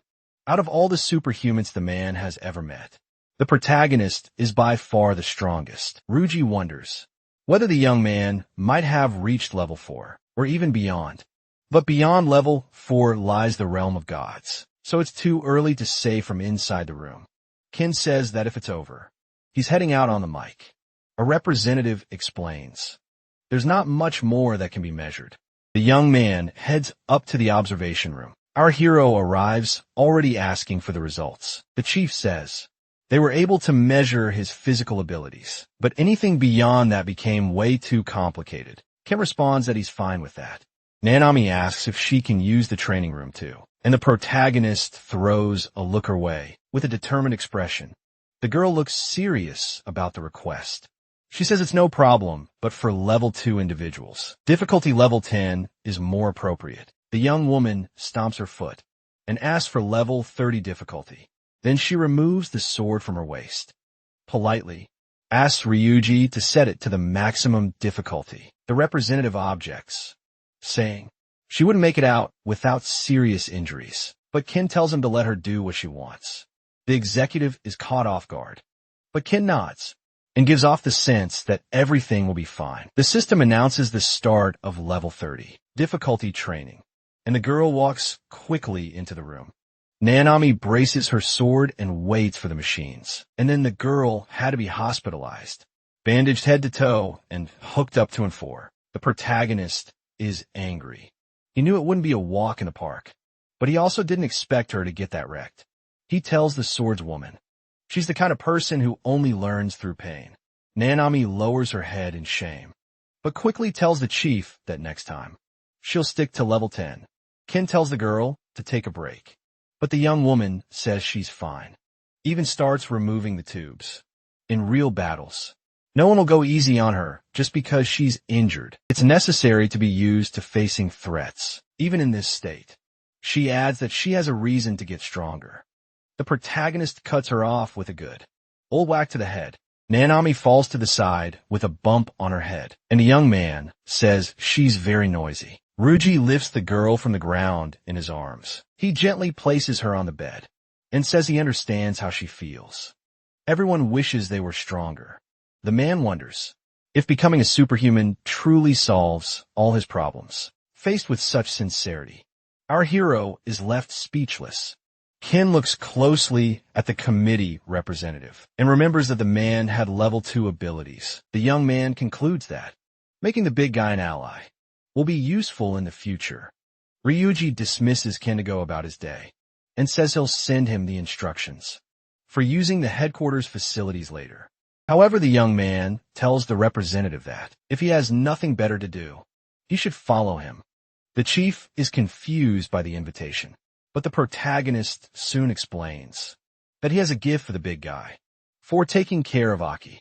Ryuji and Ken sit side by side on a yoga mat. The back of the National Committee representative is massive. The protagonist brings his palm close to the man's spine. Ken confesses he expected the man's muscles and internal organs to be in less than perfect condition, but Ryuji's body is already an absurdity. The young man explains that to gain power, a price of equal value must be paid, offering to reconstruct the chief's body. From the inside out, the protagonist asks if he thinks he can withstand the pain. Ryuji reflects silently on the question. There were a few superhumans in the National Security Committee. The representative begins to recall the past. He confesses that every mission was nearly impossible, and even when faced with the worst situations, nothing made Ryuji happier than witnessing a mission completed successfully. Such deep admiration that he would give up everything to be like them. But he always had to deal with many regrets, even failing to become a superhuman. He could never stop wanting to be one. The man confesses that after all this time, he thought his heart had given up. Ken asks if Ryuji doesn't value his own life. The representative explains that when he says he give up everything, his life isn't included, it holds very little value. That was the answer our hero needed to hear. Ken focuses the energy in his body into his right palm and presses it against the man's back. Ryuji feels a supernova dissipating through his body, starting from the diaphragm. Then the representative suppresses. A scream of unimaginable pain. The executive falls to the ground. As his body begins to glow, as if his body were being split apart, the man screams, the bedroom door opens, and the protagonist steps out of the room. A voice asked him how the process went. Ken sees Nanami waiting outside. The young man asks if the girl is okay now, and she replies that it wasn't anything serious. Our hero doubts that's the truth. The swordswoman changes the subject and asks how the director is doing. The protagonist replies that the chances of success are low, and the risks are high. Nanami asks if she could become superhuman. Using the same method, Ken looks sternly at the girl. Then the young man begins explaining that Ryuji Itsuka is a man close to the realm of the awakened, a situation completely different from the girl's. Interfering with the representative's body is like rebuilding a few steps he left behind, while Nanami needs to build her staircase from scratch, which she isn't doing. Try and get strong at the speed the girl wants requires paying a much higher price. Our hero finishes his reasoning by advising the girl to master the basics, but the protagonist feels bad and wonders if he was too harsh. Nanami now looks utterly disheartened. Like a little puppy, Ken can't ignore the girl's suffering. Our hero asks the swordswoman why she wants to get stronger and asks if it's an order from her superiors, catching the girl's attention. Then Amy says she wants to get stronger for personal reasons. A young woman reminds the boy of the time they talked about the supposed key that would be needed during the calamity. She confesses she believes the key is connected to the disaster. All the swordswoman thinks about is finding a way to end the calamity, or at least find a clue to its origin. Ken realizes the girl's motives are serious. The protagonist tells the girl that they're not in the right place to discuss this topic. Then the young man begins to walk away, but not before asking Nanami to follow him. Harukirin says no. She doesn't want to, and she doesn't like it. The woman reaches for a cup of tea, and then she asks the person she's speaking with what they intend to do if the key becomes useless. Hermes confirms with the woman that the name she goes by at the university is Harukirin. Then the mysterious young man tries to convince her to understand ki requires definitive growth, and at the moment growth is happening too slowly, and the beautiful woman should already know that. Celino will soon make his own move. Rokirin comments that the child is very impatient and admits that Hermes has said enough. But there's a catch: she can't trust someone who lies as easily as they breathe.